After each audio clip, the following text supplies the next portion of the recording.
भागवत टीकाकार भक्त वृंद की जय। अनंत कोटि वैष्णव वृंद की जय। समागत गौर भक्त वृंद की जय। श्रीताय गौर प्रेमानंदे हरि हरि बोल।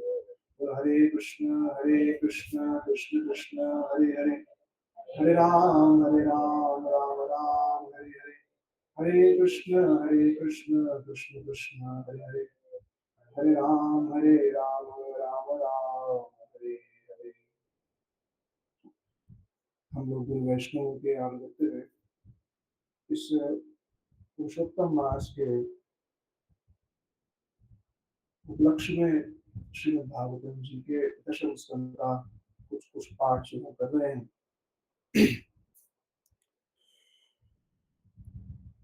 प्रयोजन ना होने से क्रिया का कोई विशेष लाभ होता नहीं। सर्वप्रथम प्रयोजन तत्व को ही सामने रख करके शास्त्र ने किसी भी क्रिया का दिशा निर्देश दिया है। प्रयोजन कहने से जिस वस्तु की प्राप्ति की अभिलाषा है, जब तक ये ही नहीं पता हो कि प्रयोजन क्या है, लक्ष्य क्या है, तब क्रिया का वास्तविक महत्व हो नहीं सकता। निर्धारित ही नहीं हुआ हो कि ये वस्तु प्राप्त करनी है, तो मार्ग में जो कुछ मिलेगा उसको स्वीकार देंगे। ऐसे पथिकों के मार्ग में अनेक बाधाएं आती हैं। तो भागवत जी प्रयोजन तत्व को स्थापित कर रहे हैं। सबसे पहले बिना प्रयोजन जाने कि लक्ष्य क्या है, उपासना को उपासना नहीं कहा जा सकता। जैसे एक व्यापारी बिना प्रयोजन जाने कोई व्यापार खोल ले तो उसको बुद्धिमान व्यापारी नहीं कह सकते। उसका अगर लक्ष्य ही ना हो, बस वो कहे कि मैं अनमनस्क होकर के मैंने कुछ भी शुरू कर दिया, तो उसको प्रबुद्ध व्यापारी नहीं कहेंगे। और जिसने बिना लक्ष्य के व्यापार शुरू कर दिया है, उस व्यक्ति की पूर्ण ऊर्जा शक्ति भी व्यापार में नहीं लग सकती।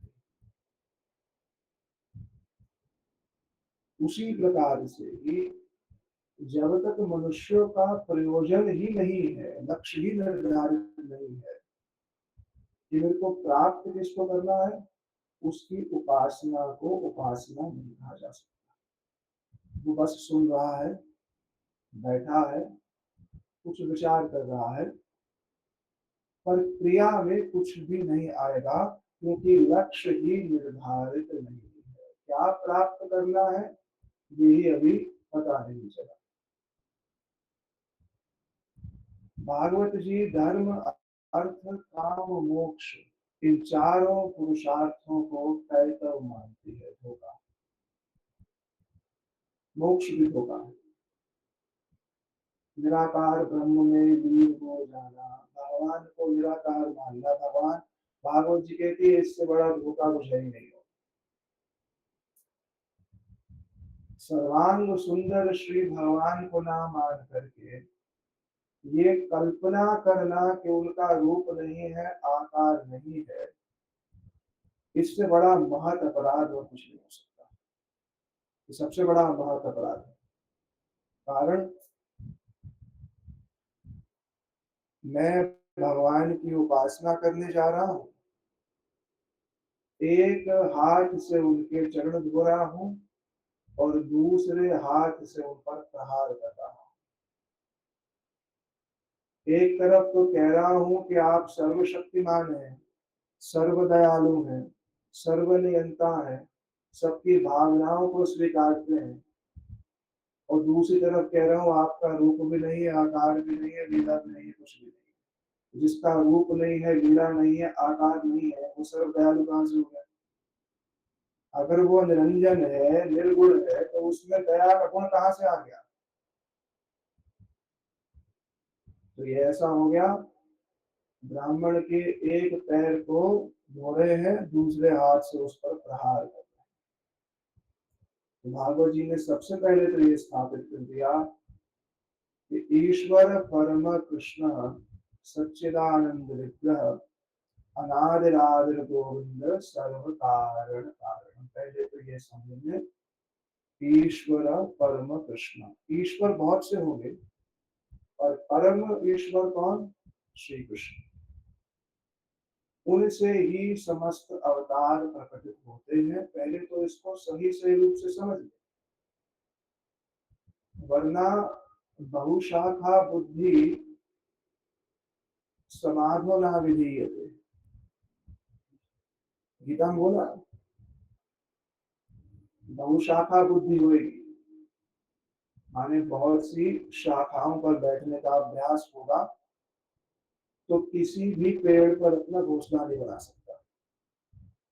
एक पक्षी जिसका अभ्यास हो कि वो हर शाखा पर बैठ जाए, तो उस पक्षी से पूछा जाए तुम्हारा घर कौन सा है, बोलेगा पता ही नहीं।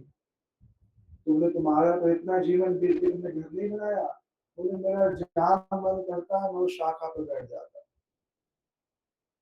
तो उसका अपना व्यक्तिगत पक्षी का कोई घर नहीं है, क्योंकि उसने किसी वृक्ष पर अपना घोंसला बनाया ही नहीं। वो अनाथ का अनाथ ही रहा, निराश्रय का निराश्रय ही रहा। तो जब बारिश आई, आंधी आई, तूफान आया, तो घोंसले का आश्रय नहीं ले पाया। क्यों? क्योंकि घोंसला बनाया ही नहीं था। हर वृक्ष को अपना मान लिया उसने कि हम तो सबकी सुनते हैं, सब कुछ सुनते हैं, जो कहीं से कुछ भी कह देता है उसको सच मान लेते हैं। और किसी वृक्ष पे घोंसला बनाया नहीं, तो तूफान आया, आंधी आई, वृष्टि हुई, क्या हुआ? आश्रय नहीं है, ठिकाना नहीं है। माने ये निर्धारित ही नहीं हुआ ईश्वर परम कृष्ण, वो उपासना आरंभ कहाँ हुई? पर केवल ईश्वर परम कृष्ण कहने से कृष्ण की ऐश्वर्यता का तो बोध हो जाता है, पर सच्चिदानंद विग्रह कहने से उनकी माधुर्यता का भी बोध होता है। प्राय लोग भगवान को मानते हैं कि भगवान की जो सत्ता है उसका आधार ऐश्वर्य है, कि वो सर्वव्यापक है, सर्वनियंता है, सर्वहृदय स्थित है, सर्व नियामक है। इसी से ही भगवान की परिभाषा है। और हमारे आचार्यों ने कहा नहीं, जो सर्वनियंता है, सर्व नियामक है, वो सर्व मधुर भी होएगा। अगर वो सर्व मधुर नहीं है और वो सर्वांग सुंदर नहीं है, तो उसको पूर्ण भगवान नहीं कहा जा सकता। इसलिए ऐश्वर्य भगवत्ता का सार नहीं है, माधुर्य भगवत्ता का सार है। ऐश्वर्य भगवत्ता का एक मात्रा में परिचय दे रहा, पर माधुर्य ही जो है वास्तविक रूप में भगवत्ता का सार कहा गया है। और हम उन्हीं ही कुछ कुछ बातों को जो है सुन रहे हैं। वेदे काव्यम पुराणम च प्रभुमित्रम प्रियेव च बोधयन्ति प्राहुर त्रिविध भागवतम पुनः। श्री जी गोस्वामी जी ने कहा, वेद है, पुराण है और काव्य है, तीन चीजें हैं। वेद को शब्द प्रमाण कहा गया है। अनेक प्रमाणों का वर्णन शास्त्रों में है, इसका हमने पहले दिन कुछ चर्चा भी करी थी। वेद, पुराण और काव्य। पुराण किसको कहते हैं? वेद क्या है? भगवान की श्वास से प्रकट हुई वाणी, जिसको किसी मनुष्य ने नहीं बनाया, इसलिए उसमें कोई भूल नहीं हो सकती है। हम आप कुछ कहें उसमें भूल हो सकती है। तो कुछ लोग वेद को मानते हैं पर पुराण को नहीं मानते। कहते हैं वेद तो प्रमाणिक है, पर पुराण में ये जो कहानियां दी हुई है ना, ये क्या है? ये बनाई हुई, ये जिनमें बोध नहीं है उन लोगों को सिखाने के लिए बनाया गया। ये तो बहुत गलत बात है, क्योंकि पुराण की जो परिभाषा ही यही है, जो वेद को पूर्ण करे इति पुराण। पुराण शब्द से लोग क्या अर्थ समझते हैं? प्राचीन। तत्व संदर्भ में श्री जीव गोस्वामी जी ने बोला, जो वेद को पूर्ण करे वो है पुराण। कैसे करे वो भी बताता। स्वर्ण के किसी अलंकार को अगर पूरा करना हो तो किससे करेंगे? सोने का कोई अलंकार हो, उसको अगर पूर्ण करना हो तो कौन सी धातु से करेंगे? हम्म? स्वर्ण स्वर्ण स्वर्ण के अलंकार की पूर्ति स्वर्ण से ही होगी। तो वेद को जो पूर्ण कर रहा है वो पुराण है। इसलिए वेद और पुराण में किंचित भेद नहीं। वो कैसे नहीं वो भी बताता। स्वर्ण के अलंकार की पूर्ति स्वर्ण धातु से ही होगी, उसमें और कुछ मिश्रित नहीं कर सकते आप। तो वेद, पुराण, फिर काव्य। वेद है आज्ञा, करो। तम सो मां ज्योतिर्गम्य। परिभाषा नहीं दी तम क्या है, ज्योति क्या है, परिभाषा नहीं दी। तम से ज्योति की ओर आ जाओ, कुछ बताया नहीं कि तम क्या होता है, ज्योति क्या होती है, कुछ नहीं बोला। आदेश दिया बस, आ जाओ बस। अब किसी व्यक्ति को पता ही ना हो कि तम क्या है और ज्योति क्या है, तो कहां से निकल के कहां आएगा, वो कुछ पता ही नहीं। तो पुराण वेद है स्वामी की तरह आज्ञा, और स्वामी की आज्ञा के स्पष्टीकरण के लिए पुराण की आवश्यकता है। कैसे? वेद ने कहा भगवान ही तुम्हारे परम बंधु हैं। वेद ने कहा ये जगत अनित्य है, यहां से निकलो। प्रश्नकर्ता ने पूछा, अरे कोई उदाहरण तो दो, कोई उदाहरण तो दो जो समझ में आए। बिना उदाहरण दिए कैसे समझ में आएगा? तब उदाहरण दे दिए पुराणों में सारे, कि इस व्यक्ति ने अमुक अमुक भगवान का आराधन किया और भगवान को प्राप्त किया। उदाहरण से समझ में आया, बिना उदाहरण के बात समझ में नहीं आएगी। तो वेद की पूर्ति करने वाले पुराण हैं, और उन पुराणों में भी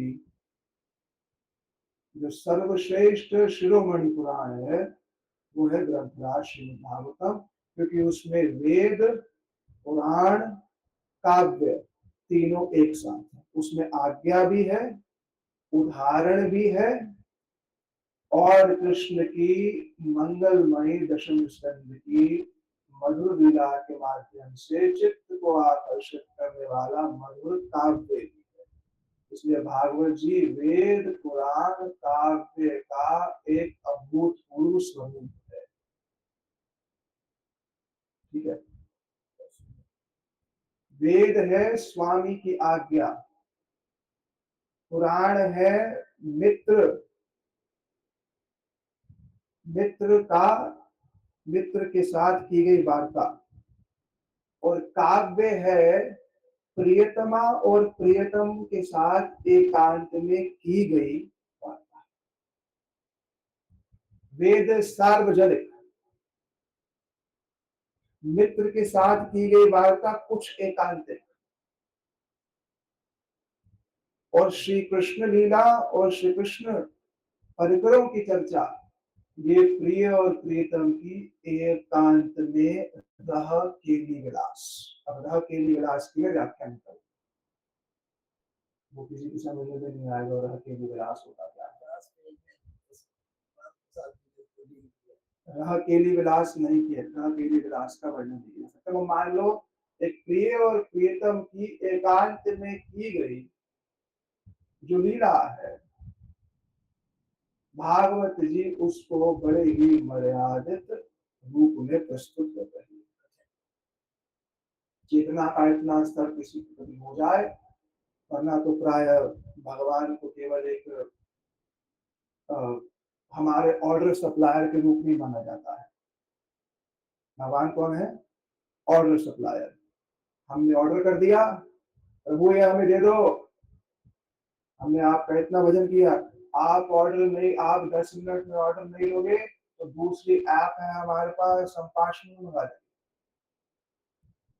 ये चल रहा है सब।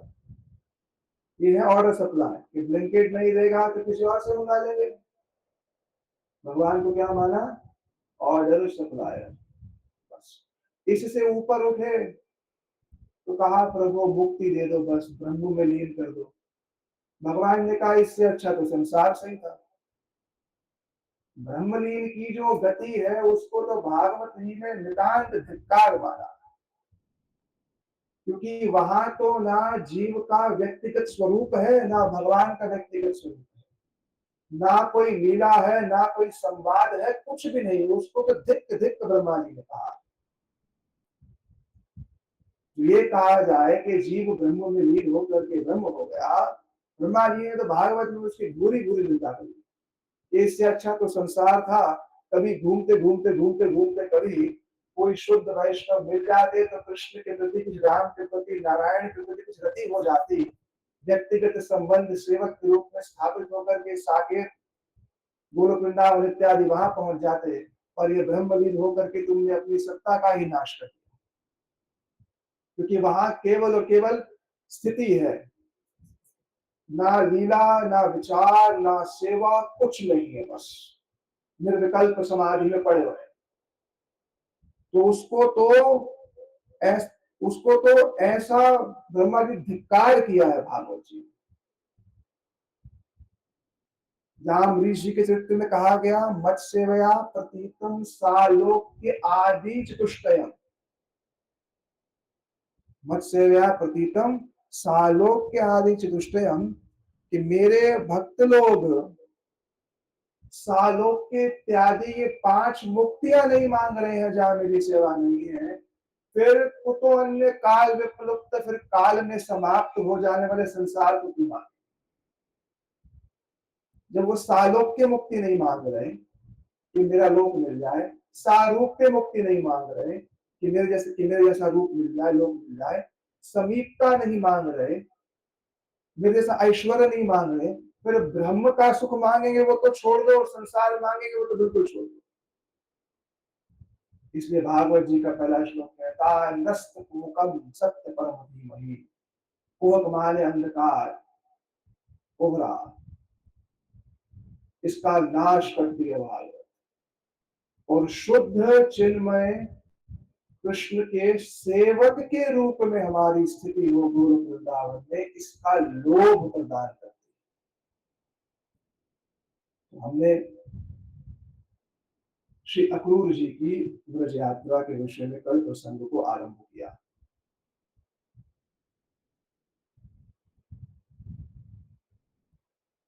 दो प्रकोष्ठ एक साथ ब्रज में, एक विरह जनित विरह युक्त ब्रज, एक मिलन युक्त ब्रज।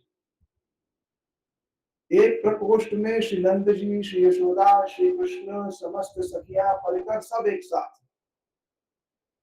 और उसी ब्रज में ही एक प्रकोष्ठ में सब नितांत विरह, ऐसा विरह जिसका कोई अंत नहीं, क्योंकि विरह में ही प्रेम की उपलब्धि। हमारे गुरु जी कहा करते थे विरह के सर पर नृत्य कर कर के ही मिलन का सुख मिलता है। अब बड़ा गंभीर वाक्य है कि जब तक विरह नहीं है तब तक मिलन के सुख की उपलब्धि नहीं।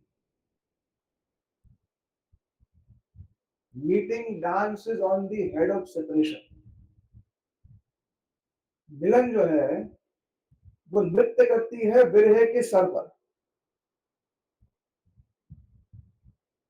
जगत में इस बात को दिखाने के लिए कि प्रेम एक तत्व है, भावना नहीं है सिर्फ। प्रेम क्या है? तत्व है। जैसे जीव एक तत्व है, माया एक तत्व है, ब्रह्म भगवान एक तत्व है, ऐसे ही प्रेम एक तत्व है। अगर केवल भावना होएगी तो थोड़ा सा रोएंगे फिर संसार में भाग जाएंगे। कथा सुन रहे हैं, रोदन हुआ, बहुत अच्छा लगा, और थोड़ी देर बाद संसार के अंदर आवेश हो गया। वो भावना है, कुछ कुछ आभास है। पर प्रेम तत्व की उपलब्धि होने पर, जैसे मिट्टी एक तत्व है, मिट्टी के तत्व से विकार होते हैं, घड़ा बनता है, ईंट बनती है, घर बनता है, फिर शरीर मनुष्य ये सब बनते हैं ना। ऐसे ही प्रेम जब उपलब्ध होता है तो प्रेम में विकार होते हैं। प्रेम अंतिम स्थिति नहीं है, प्रेम पहली स्थिति है। श्री कृष्ण के साथ जब प्रेम है ना, वो आरंभिक स्थिति है, वो अंतिम स्थिति नहीं है। हम लोग कहते हैं प्रेम मिल जाए, अरे प्रेम तो आरंभ हो रहा है, उसके बाद स्नेह आएगा, मान आएगा, प्रणय आएगा, भाव, अनुराग, महाभाव इत्यादि ये सब आएंगे, सब विकार है। प्रेम तो आरंभ है। प्रेम जब प्राप्त होगा तो कृष्ण के प्रति सबसे पहले क्या होगा? स्नेह की उपलब्धि होगी। स्नेह किसको कहते हैं? श्री कृष्ण अब मिल, श्री कृष्ण के प्रति प्रेम हो गया, संबंध प्राप्त हो गया, मेरा कृष्ण के साथ क्या संबंध है वो पता चल गया। जैसे एक लड़की का विवाह जब अपने पति से होता है, उससे पहले उसका संबंध पूर्णतः उपलब्ध नहीं हुआ, पर भावनाएं पहले उदित हो जाती है। इसलिए प्रेम प्राप्ति से पहले श्री कृष्ण के प्रति भावनाएं उदित तो हो रही है, पर जब पता चल गया, विवाह हो गया, सप्तपदी हो गई, तो अब ये मेरा पति है, अब उसके प्रति एक भावना अब जो उत्पन्न हुई, विशेष भावना जो उत्पन्न हुई, ये मेरा ही है। विवाह से पहले और किसी का भी हो सकता है, संभावना है किसी और का हो जाए, पर विवाह के पश्चात केवल मेरा है। ये जो मदीय भाव उत्पन्न होता है कि ये मेरा ही है, मैं इनका हूं ये नहीं। प्रेम तत्व के अंदर मैं इनका हूं ये नहीं, ये मेरे हैं, ये स्नेह है। और उसमें भी कृष्ण के गुणों में से, अनंत गुणों में से कुछ गुणों के प्रति विशेष आकर्षण हो जाता है, और वो केवल उसी जीव को हो रहा है और किसी को नहीं हो रहा। रस तत्व है पूरा, रस शास्त्र है। रस केवल ये नहीं, रस आ गया, अगर रस कहां से आ जाएगा? कथा सुनकर रस आ गया। अरे रस की एक छींटा भी पड़ जाए, संसार खत्म तुम्हारा। संसार की ओर देख करके थूकने का भी प्रयास नहीं होगा अगर रस मिल गया तो। देखना तो बहुत दूर की बात है। रस तत्व की आत्मा को जिस दिन उपलब्धि होगी, रस तत्व है, केवल भावना नहीं है, रस आ गया। रस, हम रस किसको समझ रहे हैं? आम का रस, स्त्री पुरुष के मिलन का रस, यही रस समझ रहे। इससे ऊपर हमारी क्या स्थिति है? पर वो रस जब मिल जाए, उस रस की सामग्री है, 5 सामग्रियां हैं, तब रस होता है। भाव, अनुभाव, सात्विक, व्यभिचारी और स्थायी भाव मिलकर के रस होता है। ये हमारे आचार्यों ने डिकोड किया है, ये विज्ञान है भक्ति। बस प्रेम, कृष्ण को से प्रेम करो। अरे कहां से करने जाओ? प्रेम, प्रेम का क्रम क्या है, साइंस क्या है, लॉजिक क्या है? प्रेम, प्रेम ही क्यों करे? मुक्ति क्यों ना मांगे? लॉजिक क्या है इसके पीछे? संसार क्यों ना मांगे? इसके पीछे लॉजिक क्या है? हमारे श्रीमद रूप गोस्वामी जी ने उसको पूरा का पूरा परिभाषित किया है। कुछ लोग कहते हैं प्रेम को परिभाषित नहीं किया जा सकता। भैया अगर प्रेम को ही परिभाषित नहीं किया जा सकता तो प्रेम तत्व नहीं रहेगा, केवल भावना बन जाएगी। आत्मा को परिभाषित किया जा सकता नहीं जा सकता? किया जा सकता है। आत्मा मरती नहीं है। नयनम छिन्दन्ति शस्त्राणि नयनम दहति पावका, यह आत्मा की परिभाषा है। अगर आत्मा की परिभाषा की जा सकती है और अगर आत्मा को परिभाषित नहीं, एक ऐसी मौन अवस्था है जहां कुछ नहीं है, बेकार की बात है। अगर आत्मा को परिभाषित ही नहीं किया जा सकता तो आत्मा तत्व नहीं रहेगी, केवल भावना रह जाएगी। भगवान को अगर परिभाषित नहीं किया जा सकता तो कोई भी कपोल कल्पित भगवान बन जाएगा। जैसे जल की परिभाषा है, जल की अगर परिभाषा ना हो तो किसको जल कहेंगे और किसको हिम बर्फ कहेंगे, कैसे समझ में आएगा? उसको डिफाइन किया गया है। उसी प्रकार से भगवान की परिभाषा है, जीव की परिभाषा है, माया की परिभाषा है और प्रेम की परिभाषा है। प्रेम परिभाषित किया जा सकता है और हमारे आचार्यों ने प्रेम को परिभाषित किया है, क्या कह करके? गुण रहितम कामना रहितम प्रतिक्षण वर्धमानम इति प्रेम।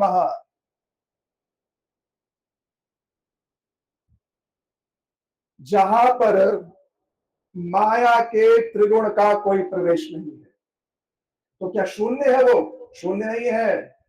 निर्गुण शब्द का अर्थ ये नहीं है कि वो शून्य है। सर्व गुण यस्य निर्गता इति निर्गुण, जिससे सारे अप्राकृत गुण निकले वो निर्गुण है। ये नहीं कि उसमें गुण नहीं है। नी उपसर्ग जो लगाया गया निराकार के आगे भी उसका भी अर्थ है। सर्व आकार यस्य निर्गत इति निराकार, जिससे सारे निराकार, जिससे सारे आकार निकले। ये सब परिभाषाएं है। पर निर्गुण समझ क्या समझते हैं? कोई गुण नहीं है, गुण ही गुण है भगवान में, अनंत गुणशाली है भगवान। प्रेम तत्व परिभाषित है क्या? कि जहां पर संसार के विषयों का कोई गंध नहीं है और सारे अपराकृत गुण सौंदर्य से कृष्ण युक्त है। सारे अपराकृत गुणों से कृष्ण संयुक्त है, जिनका सौंदर्य श्री कृष्ण का ऐसा है कि श्री श्याम सुंदर अपने ही सौंदर्य की छाया को देख करके समाधिस्थ हो जाए। द्वारका के महलों में चल रहे हैं, चलते चलते चलते रत्न जड़ित स्तंभ में श्री कृष्ण ने स्वयं को देखा और स्वयं को देख करके समाधिस्थ हो गए। शुद्धर ने पूछा, कहो क्या कारण है? ब्रह्म आदि इत्यादि योगी समाधि लगाते हैं, समझ में आता है। आप क्या आप किस समाधि में है? भगवान ने कहा, ये रत्न जड़ित स्तंभ में जो रूप दिख रहा है ये कौन है? अरे बोले आप ही है। बोले मैं इतना सुंदर हूं? बोले हाँ। चीनी को अपने मीठेपन का एहसास नहीं है, खाने वाले को है। भगवान का जो सौंदर्य है उस सौंदर्य को भगवान परिभाषित नहीं कर रहे हैं, जो आस्वादन कर रहे हैं उसका वो परिभाषित कर रहे हैं। और भगवान से भी अधिक सौंदर्य का है। उन श्री कृष्ण के सौंदर्य के, उन कृष्ण का सौंदर्य उस परातत्व श्री अधारणी शक्ति के सामने वो भी पराभूत है, वो भी किसी काम का नहीं। अपने अधरोष्ट पर वेणु धारण करके जब श्री श्याम सुंदर वेणुनाद करते हैं तो समस्त नाद नगरियों के जितने भी वाद्य यंत्र बजाने वाले हैं ना, सब संगीतज्ञ सब कहते हैं वाह वाह क्या आपने वेणुनाद किया। जितनी भी नाद नगरियां हैं उन नाद नगरियों के सब लोग एक साथ मिलकर के वाह वाह क्या वेणुनाद किया।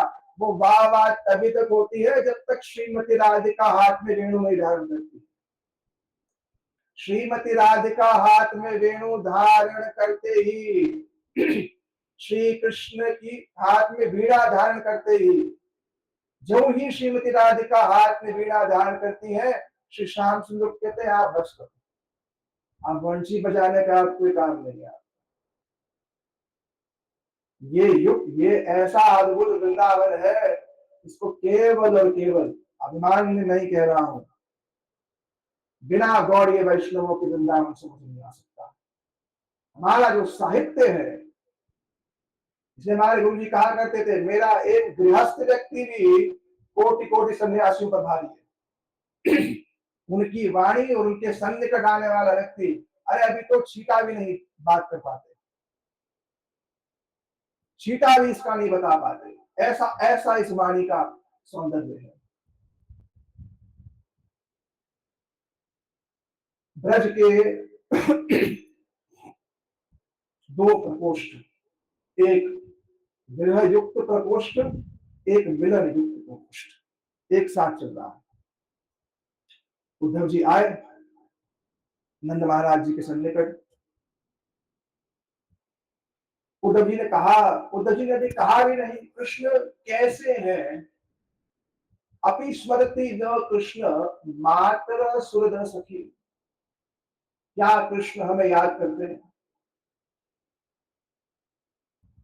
वनम वृंदावन गिरिम, कहीं वृंदावन को याद करते हैं, कहीं गिरिराज जी को याद करते हैं। सप्ताह उन्होंने हस्तेन सप्ताह धावत गिरिम, सप्त दिवस तक अपनी कनिष्ठ उंगली के भी अग्रभाग पर श्री गिरिराज जी को शोभित किया था। क्या भूल गए? तत्क्षणात क्या याद करते हैं हमें? और वो वापस शीघ्राति शीघ्रतम अगर आए तो ब्रज की जितनी भी संपत्ति है किसकी है? उन्हीं की ही है। ये रत्न आभूषण इत्यादि जो भी हमारी संपत्ति है किसकी है? कृष्ण की है। कृष्ण ही इसके अधिकारी हैं। उद्धव जी, क्या कभी हमें स्मरण करता है कि 2 ही दिन हुए, कुछ दिन हुए सिर्फ 2 दिन में पूछने क्या हमें याद करते हैं? क्या पुनः वो वापस आएंगे? जिन्होंने अरिष्टासुर इत्यादि आया बैल के रूप में, उस रक्षा करी। विष के रूप में कालिया आया तो उसे रक्षा करी। इंद्र ने वर्षण किया तो सप्ताह पर्यंत बार तो वर्षण हो रहा था। भीतर जो है वह सुख संपत्ति का विस्तार हो रहा है। कृष्ण ने गिरी को धारण किया हुआ है। कृष्ण को देख करके सखाजन कह रहे हैं, बाहर भी एक मेघ है सजल, और भीतर भी एक मेघ है। बाहर का मेघ कष्टप्रद है, कष्ट देने वाला है। ये भीतर जो मेघ खड़ा है ये अत्यंत सुख देने वाला है। बाहर भी दामिनी है, मेघ में दामिनी आ रही है, बिजली आ रही है, और भीतर जब ये पीतांबर कहीं फहराता है तो ऐसा प्रतीत होता है कि यहाँ भी दामिनी है। तो बाहर इंद्र वर्षण कर रहा है और भी नीचे काव्य चल रहा है। बाहर वर्षण हो रहा है और गिरी के भीतर क्या हो रहा है? काव्य हो रहा है। यह ब्रज जहां ये सब जितने उत्पात इत्यादि है इसका कोई स्पर्श दृष्टि नहीं होता। तो सप्ताह पर्यंत गिरिराज को धारण किया, क्या वो सुंदर मुखारविंद हम फिर देख पाएंगे? क्या उनकी जो उन्नत नासिका है उसका दर्शन हम फिर पुनः कभी कर पाएंगे? उनका विशाल वक्ष स्थल, उस पर भी वैजंती विराजित है, क्या हम देख पाएंगे? बाल्यकाल में धातु, प्रवाल, पिच्छ इत्यादि से उनका श्रृंगार कर देते थे। क्या अब वो श्रृंगार फिर पुनः हम कर पाएंगे?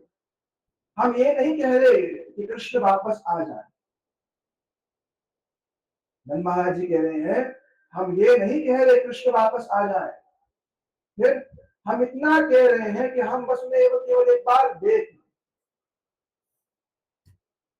हम केवल उनको एक बार देख लें बस पुनः।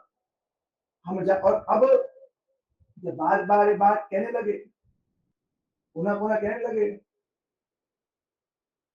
तो अब स्वयं को ही कहने लगे लगता है कृष्ण और बलदेव तो प्रधान पुरुष है।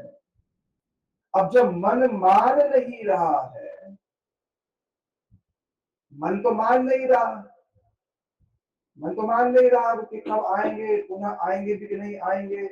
बार बार उद्धव जी कह रहे क्यों नहीं आएंगे, वो तो नित्य निवास करेंगे यहाँ पर, क्यों वापस नहीं आएंगे। नंद महाराज जी कह रहे नित्य ना आए, केवल एक क्षण के लिए तुम्हें वापस आ जाए।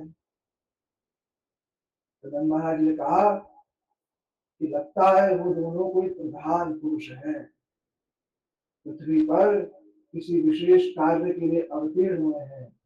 अब इस ऐश्वर्य से अपने मन को समझाने तो लगे, पर वो ऐश्वर्य भाव कहते कहते उनके हृदय में कृष्ण की भगवत्ता स्थिर नहीं हो रही। कि कृष्ण भगवान है ये भावना नंद महाराज जी के भीतर आ ही नहीं रही थी। कह तो रहे इन सब चीजों को, बोले मैंने आंखों से देखा विशाल काय चारु मुष्टि को तत्क्षणात मार दिया, मैंने आंखों से देखा कौवल्य पीड़ हाथी को मार दिया, ये सब मैंने अपने नेत्रों से देखा, पर ये देखने पर भी ये भाव मेरे मन से जाता ही नहीं है कि ये पुत्र है। इसे कहते हैं नित्य सिद्धस्य भावस्य प्राकट्यम हृदय साध्यता। कथा का स्तर ऊंचा है और मैं ऊंचा ही रखा है, ऊंचा ही रखा है, वो रखा ही नहीं कि बस हो गया कुछ थोड़ा कह दिया। इसकी समझ में आया ठीक, वरना भाषा का ही आनंद ले लो, भाषा का ही आनंद ले लो। नित्य सिद्धस्य भावस्य प्राकट्य हृदय साध्यता, इसकी तरह इसकी व्याख्या की आवश्यकता है। जीव हम सब सरल भाषा में कहूं तो भगवत अंश है, ठीक है, इतना समझ में आता है। पर केवल भगवत अंश कहने से काम चलता नहीं। जैसे आप भारत के नागरिक हैं, ठीक है, तो फिर विशेषता क्या है मेरी, वस्तु का प्राकट्य उसकी विशेषता से होता है, किसी भी व्यक्ति के प्रति आकर्षण उसकी विशेषता से होता है। केवल चित्र दिखा दो और गुण ना बताओ तो केवल चित्र देखने से आकर्षण नहीं हो जाएगा। जो चित्र देखने से आकर्षण होगा वो केवल देह तक आधारित होगा। किसी स्त्री को या पुरुष को विवाह से पहले केवल चित्र दिखाओ और ये कहो कि बस इसी तरह विवाह होगा, नाम क्या है, नाम नहीं है इसका कोई है? क्या बुलाऊंगी इसको मैं, गुण क्या है, गुण वो नहीं पता हमें, इसके क्या कमाता है वो नहीं पता हमें, बस देख लो तो वो आकर्षण होगा, पर केवल देह तक सीमित होगा, केवल शरीर तक सीमित होगा। इसलिए जीव गोस्वामी जी ने एक स्थान पर कहा कि दाम्पत्य जीवन अगर धर्म पर आधारित नहीं है तो वो दाम्पत्य जीवन केवल और केवल शरीर पर आधारित होगा और उसके समाप्त होने की संभावना बनी रहेगी। पति और पत्नी का संबंध अगर धर्म पर आधारित नहीं है तो वो संबंध नित्य नूतन नहीं रह सकता, क्योंकि नित्य नूतन भगवान संबंध में नहीं है। जिसके कार्य संबंध में नूतनता आनी चाहिए वो नहीं है, तो संबंध केवल देह पर ही आधारित होगा और धीरे धीरे धीरे करके अंतर मन से वैराग्य होगा और ऊपर से औपचारिकता के लिए साथ ले लें स्थापित किया उन्होंने। तो नित्य नूतन भगवान के जीवन में लेने से क्या होगा, दाम्पत्य जीवन भी नवीन रहेगा।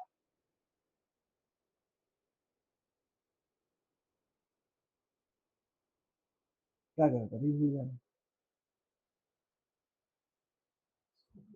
तो सो गया तू तो?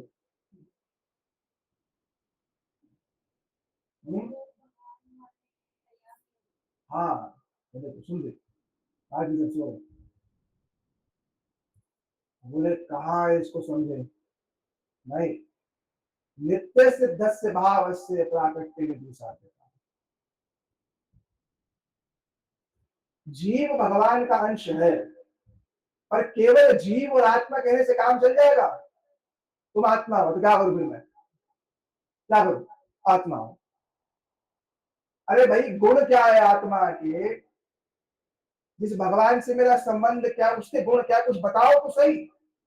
बिना उसे काम कैसे चलेगा? व्यक्ति का व्यक्तित्व उसकी विशेषता से है। हम सब जीव है ना भगवान के, हम सबका भगवान से एक व्यक्तिगत संबंध है। अंडरलाइन कर रहा हूं बात, सामूहिक संबंध नहीं है कि ये 1 करोड़ जीवों का एक संबंध, इन 1 करोड़ का एक संबंध, ये सब नहीं। हर एक व्यक्ति का, फिर कह रहा हूं, और ये प्रयोजन है, ये लक्ष्य है। कथा सुनने का, नाम करने का, भागवत सुनने का ये लक्ष्य है। इसको लेकर के जाना साथ। प्रत्येक जीव का भगवान के साथ व्यक्तिगत संबंध है। जैसे सुबल सखा का कृष्ण के साथ व्यक्तिगत संबंध, श्रीराम मधुमंगल का व्यक्तिगत संबंध, श्री ललिता जी, श्री विशाखा जी का व्यक्तिगत संबंध, ये सारे संबंध बराबर नहीं है। अष्ट सखियों में भी है तो सखी, और सखी होने पर भी संबंध की विशेषता, सब बराबर नहीं है। वो तो होते नित्य सिद्ध, वो कभी माया में आए नहीं। हम हमेशा माया में रहे, पर हमारा भी भगवान के साथ एक नित्य सिद्ध संबंध है। जब हम आत्मा कह रहे हैं तो आत्मा कहने से क्या बोध होता है? कुछ भी नहीं। आत्मा कहने से ये तात्पर्य है कि तुम्हारा भगवान के साथ एक नित्य सिद्ध संबंध है। जैसे बीज के अंदर पूरा वृक्ष है, बीज के अंदर पत्ते भी हैं, फल भी है, सब कुछ है, पर केवल बीज को देखने से पता नहीं चलता। इसलिए केवल आत्मा कहने से कुछ पता चलता नहीं। इस आत्मा के भीतर जो कृष्ण प्रेम है, उस कृष्ण प्रेम को प्रकट करना ही भागवत का लक्ष्य है। मेरा जो कृष्ण के साथ, और वो कभी नष्ट नहीं होगा। कोई कहे मैं तो बड़ा पापी हूं, मैं तो बड़ा ये हूं, मैंने तो बड़ा पाप किया, वो किया सो किया, उससे फर्क पड़ता नहीं। उससे वो प्रेम ढक जाएगा, नष्ट नहीं होगा। सोना सोना ही रहेगा, चाहे भूमि के कितना नीचे चला जाए, चाहे 1 वर्ष तक रहे या 100 करोड़ वर्ष तक रहे। स्वर्ण का जो गुण है वो कभी नष्ट नहीं होता। ऐसे ही हम सब लोग जो संसार में प्रेम ढूंढ रहे हैं ना, क्या ढूंढ रहे हैं संसार में? प्रेम के अलावा कुछ नहीं ढूंढ रहे। सारे संबंध किस लिए बनाए? प्रेम के लिए ही। सारा व्यापार धन किस लिए एकत्रित किया? प्रेममय संबंधों के लिए ही। पर हमारे जागतिक प्रेम में काम मिश्रित है, स्वस्वार्थ की भावना है, इसीलिए ही सारा झगड़ा है। घर के 5 आदमी है, सब अलग अलग सोच रहे, कोई भी एक दूसरे के मन की बात मानने को राजी नहीं। क्या होगा? झगड़ा हो जाएगा। पर कृष्ण है अनंत, और अनंत जीवों का उनसे अनंत रिश्ता है, और वही दीक्षा मंत्र में दिया जाता है। जो दीक्षा मंत्र दिए जाते हैं वो संबंध को प्राप्त करने के लिए दिए जाते हैं। दिव्य ज्ञानम यतो दद्यात् कुर्यात् पापस्य संशयम। जीव का जो हमारा जो एक व्यक्तिगत स्वरूप है, और वो बिना दीक्षा के कभी प्राप्त नहीं होगा, कभी नहीं होगा। क्योंकि तुम्हारा जो व्यक्तिगत संबंध है कृष्ण के साथ, वो उस मंत्र के भीतर निहित है। जैसे बीज के अंदर वृक्ष है, ऐसे ही मंत्र के भीतर इष्ट का स्वरूप है। मंत्र के भीतर इष्ट के साथ व्यक्तिगत संबंध है। यह है दीक्षा। इसका तो बड़ा विस्तार है। नंद महाराज जी कह रहे, मैंने चारों मुष्टिक को मारते हुए देखा, पवन ने पीड़ को मारते हुए देखा, गिरिराज जी को धारण करते हुए देखा, पर ये सब देखने पर कृष्ण भगवान है एक क्षण के लिए मेरे मन में नहीं आता। उद्धव जी मैं आपसे क्या कहूं, हमारे घर के जो इष्ट देवता वो श्री नारायण है। नंद महाराज जी के घर के देवता कृष्ण नहीं है अभी तक भी। नित्य गोलोक में भी नंद महाराज किसकी उपासना कर रहे हैं? कृष्ण के विग्रह की है, श्री नारायण की।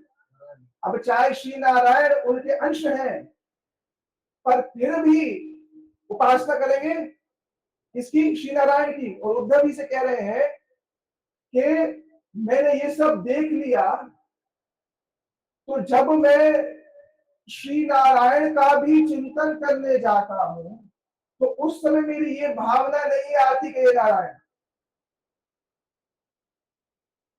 आती नहीं। नारायण परम शक्तिशाली, ये जो वैभव दिखा रहे हैं कृष्ण, ये भगवत्ता के ही तो है। तो नारायण के, श्री भगवान नारायण के स्थान पर मेरे मन में कृष्ण की स्मृति नहीं आती कि ये क्यों? मन में यही आता है क्या है? पुत्र है। तो आप जो कह रहे हो मेरे को कि थोड़ा मन बहलाने के लिए बाहर चले जाओ, ये संभव नहीं। इतना सुना उद्धव जी, अब देखो, अब विचार देखो, इतनी बात सुनी ना कि हमने कृष्ण को सब कुछ रक्षा करते हुए भी देख लिया, ये सब भी हो गया। अब उद्धव जी ने इतना सुन लिया, अब तो समझ आ जाना चाहिए ये बात कि मैं इनको कितना भी कह लूं कि वो प्रभु है, मानेंगे नहीं। और उन्होंने फिर कहा, नारायण अखिल गुरो यत् पिता मत विदुषी।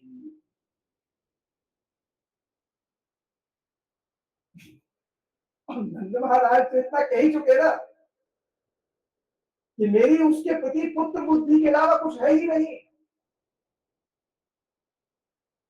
तो उद्धव जी को विस्मित हो जाना चाहिए था, पर वो विस्मित हुए, पर किसी अन्य कारण से। वो विस्मित हुए इस कारण से कि नारायण के प्रति आपकी ऐसी मति।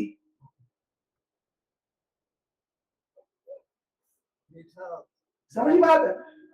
फिर आई समझ, अपनी दृष्टि से देखा हो, क्योंकि कृष्ण के प्रति श्री उद्धव जी की पूर्ण रूप से ऐश्वर्य बुद्धि भी है। और उद्धव जी एक ऐसे पात्र हैं जो कृष्ण के ब्रज के संबंधों से भी परिचित है, पर आज प्रत्यक्ष देख रहे हैं। समझाने का प्रयास थे, क्योंकि सांत्वना देनी है ना।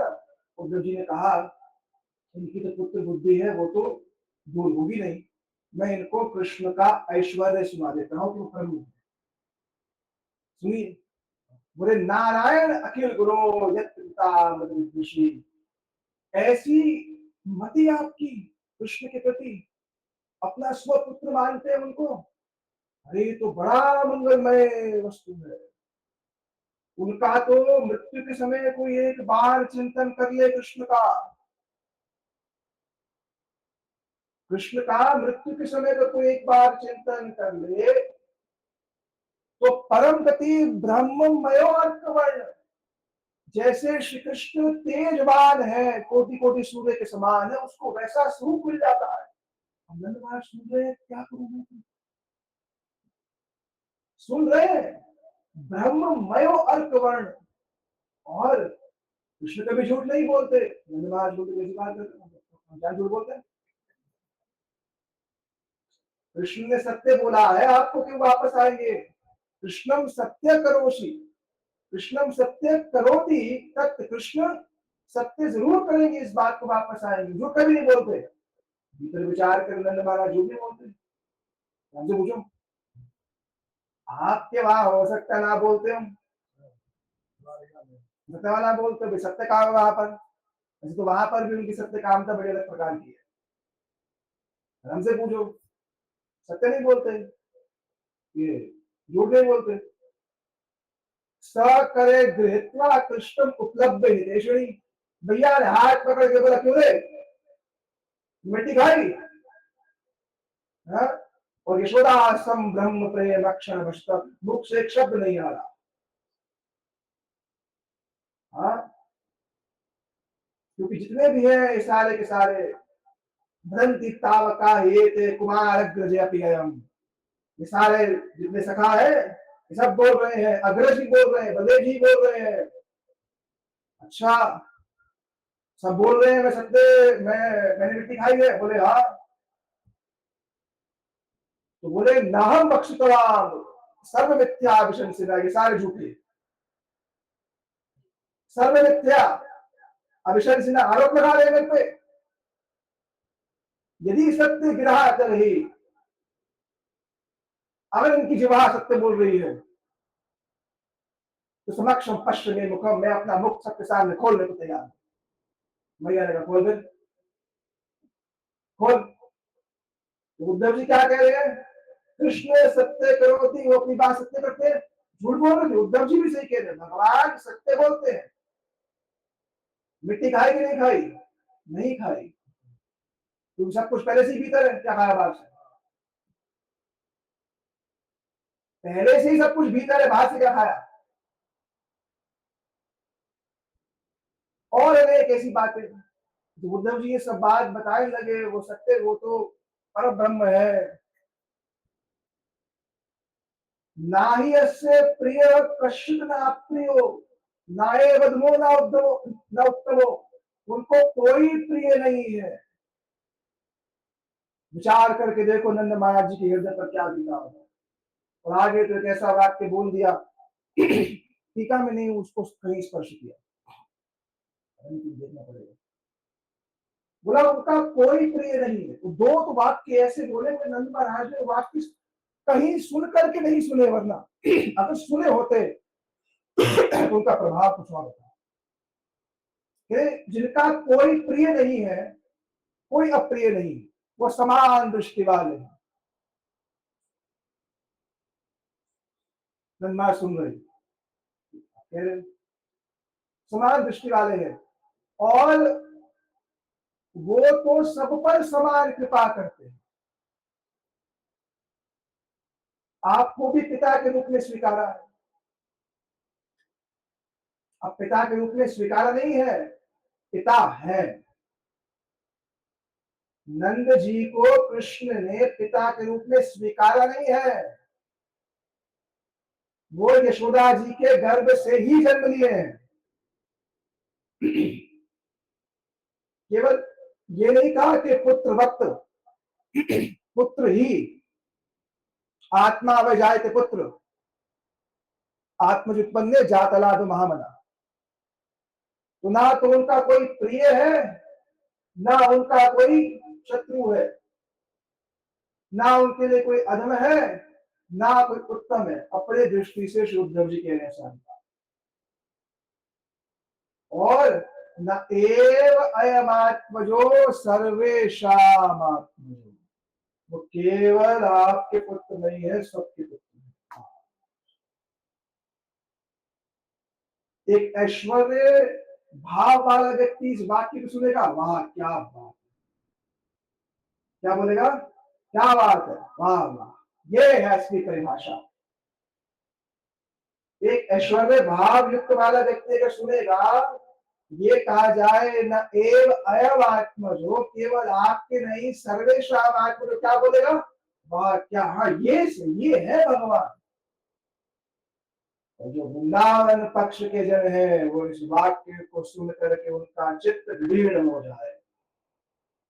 जिनका श्री नंद जी के साथ चित्त का साम्य है, जिनके हृदय में अप्राकृत तत्व प्रवेश कर गया है, जो नंद जी के दुख में ही दुखी हो रहे हैं, सुख में सुखी हो रहे हैं, उनको अगर ये वाक्य कहा जाएगा तो उनका चित्त विदीर्ण हो जाए। कैसे आएगा ये प्राकृत तत्व? कहां स्पर्श होगा? जिसका आवेश इन परिकरों में है, जिनका आवेश इस जिसका आवेश है कथा में, केवल कथा नहीं उसके लिए, इसके चित्त में इसकी छाप पड़ गई है कि हाँ नंद जी कृष्ण के ही पिता है, जिसके हृदय में लीला की कुछ स्फूर्ति हो गई है। ऐश्वर्यशाली भक्त इसको नहीं देख पाएगा, और कृष्ण ने बार बार इसको कहा है। अब इतना गंभीर विषय है, मैंने विषय को उठा लेता हूं बीच में से कुछ भी, उस तक कहां पहुंच जाता है। तो मेरे को बहुत बार लगता है मैं अपने से ही बोल रहा हूं, किसी को समझ में भी आ रहा है कि नहीं आ रहा, और कुछ को समझ में आ रहा है कि नहीं आ रही बात है, भावना स्पर्श हो रही है कि नहीं हो रही, कि कहा नंद जी का पक्ष है और उसमें एक व्यक्ति मौन है, उसकी बात को अच्छा नहीं करी। श्री यशोदा जी की बात को अच्छा नहीं बोली सुखदेव जी ने। कहीं श्रीमद सुखदेव जी का चित्त श्री यशोदा जी की दशा को देख करके खुद ही मौन हो गया, क्योंकि नंद जी तो राजा है, आवश्यकता है कुछ धैर्य धारण करने की, विराज कुछ करना ही है, प्रजा भी है कुछ ना कुछ। पर यशोदा जी तो कृष्ण के अतिरिक्त कुछ जानती ही नहीं है। अनेक अनेक गोपियां आकर के प्रतिदिन सांत्वना देती है कि माता वापस आ जाएंगे, वापस आ जाएंगे। श्री यशोदा जी केवल एक वाक्य बोलती है, वो मुखारविंद मेरे को दिखा दो बस, मुझे और कुछ नहीं सुनना, मुझे और कुछ नहीं सुनना। ऐसे ही जब वृंदावन के रसिकों का संग हो जाए, ऐसी टीकाओं का संपर्क हो जाएगा, तो बहुत बार वो निराकार है, निरंजन है, ये तो कड़वाहट लगती है। पर चलो वहां पर कहीं कहीं श्री कृष्ण को भी अगर ऐश्वर्य रूप में प्रकट किया जाए तो उसको भी दूर से प्रणाम कर देते हैं, क्योंकि अब चित्त उस प्रकोष्ठ में जा चुका है, मन अब उस प्रकोष्ठ में जा चुका है, और जिसका मन वहां जा चुका है वही ले जा सकता है, जिसके मन की गति वहां पर है वो बाहर ले, और उसका स्पर्श एक बार हो गया, वो आनंद चिन्मय रस प्रतिभावता साभर एव निज रूप तया कलाभि गोलोक निवसति अखिलांत भूतो गोविंदवादि पुरुषम तमहंसा। उस प्रकोष्ठ में लेकर चला जाएगा उसकी बात मानने पर, अन्यथा नहीं। क्योंकि भगवान मुख से क्या बुलवाए क्या ना बुलवाए उसके हाथ में नहीं होता, कहाँ गति हो जाए मन की ये भी उसके हाथ में नहीं। ना तो वो आप केवल ना एव अयम, केवल आपके ही पुत्र नहीं है, सर्वेशाम आत्मनो सभी के ही पुत्र है। और फिर तो ऐसी बात कह दी जो मैं हैरान हूं, नंद जी ने सुनी कैसे। ना तस्य माता ना पिता ना भार्या ना सुता, जिसके कोई माँ बाप नहीं है। आप विचार करके देखो, जो विरह में दग्ध है, जो विरह में दग्ध है, जो हर क्षण सर्वत्र जागृति स्वप्न सुषुप्ति एकाकार होकर के कृष्ण दर्शन कर रहे हैं सर्वत्र, जहां घर का प्रत्येक कोना श्री कृष्ण की स्मृति दिला रहा है। बैलों के नेत्रों से अश्रुपात हो रहा है, उन अश्रुपात को नंद महाराज देख रहे हैं, और बैलों के नेत्र नंद महाराज से प्रश्न पूछ रहे हैं, आप तो कह गए थे कि आप उनको ले आओगे, कब वापस आए। जहां श्री नंद जी निरुत्तर हैं। अब ये बात ये नहीं कि नंद जी ने कुछ गड़बड़ किया, वापस आ जाओ, मिलन में है, मिलन का प्रकोष्ठ अलग है, विजय के प्रकोष्ठ में ये हो रहा है। स्पष्टीकरण हुआ कि नहीं हुआ। जहां श्री कृष्ण के कमर में करधनी बांधी जाती थी और उस करधनी की ध्वनि पूरे नंद महल को आह्लादित करती थी, जहां श्री नंद जी कभी घर में प्रवेश करें तो श्याम सुंदर छोटे से बालक जाकर के पिता के चरणों को स्पर्श करके कहते माँ, और ता माने ये माँ है, ये ता माने ये पिता है। नंद महाराज को देख करके उनकी गोद में उछल के बैठने के लिए लालायित होते थे। जहां दोनों बालक कहीं श्री कृष्ण बलदेव नंद कीर्तन में खेल रहे हैं, संध्या का समय हो गया है, रोहिणी जी को कहा जाता है बुला करके लाओ। रोहिणी जी जाती है बुलाने के लिए, संध्या हो गई आ जाओ, दोनों बालक सुनते नहीं है। यशोदा जी कहती है देखो हम कैसे बुलाती है इनको। जू ही जाती है, बोले सुनो संध्या हो गई है, आओ। सुनते नहीं माता की बात। बोले बड़े बड़े बिलाव घूम रहे हैं यहाँ पर, बच्चों को उठाने वाले, पर मैं तो देखा तुम दोनों बड़े बलवान हो, अपनी रक्षा अपने आप कर सकते हो, मैं केवल सूचना दे रही थी, सावधान रहना, जब आना हो आ जाना। ये देखते ही कृष्ण बलदेव जी की ओर देखते हैं, बलदेव जी श्री कृष्ण की ओर देखते हैं, जिनके नेत्रों में कौतुक था, खेल का भाव था, क्रीड़ा का भाव था। वो क्रीड़ा का भाव परिवर्तित होकर के भय में परिवर्तित हुआ, और नेत्रों में जो ही भय आया, कृष्ण को भी आश्रय देने वाली श्री यशोदा जी की गोद में जाकर के दोनों चढ़ गए, और दोनों को पकड़ करके जब नंद भवन में लेकर के आई, रोहिणी जी से कहा ऐसे वशीभूत होते हैं, इनको भी डर देना पड़ता है। जब तक इनको डर ना आने, डरेंगे नहीं। यद विभेति स्वयं भयम भी ब्रज में डरता है। समय कितना हो गया है? 6। अरे मैंने आज का प्रसंग भी शुरू नहीं किया।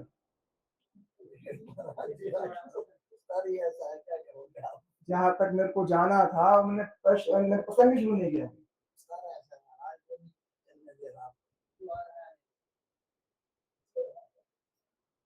जैसा चल रहा आप देखते रहिए। एक बार सोचता सब, कभी कभार मैं अपनी रिकॉर्डिंग जाके कुछ सुनता हूँ, मेरे को बहुत से लोग फीडबैक देते हैं, मेरे मंडली भी देते हैं, आपकी भाषा और उसका वो है, सामने वाले को पता नहीं समझ में भी आ रहा है कि नहीं आ रहा। आता है फीडबैक, सच बोलूं तो पता नहीं, आप तो कह रहे हो व्यक्ति को समझ में आ रहा है कि नहीं आ रहा। मैंने कहा मैं सच बोलूं, अभी तो आचार्यों की टीका का आधा 1% भी नहीं बताया, तो कुछ नहीं है,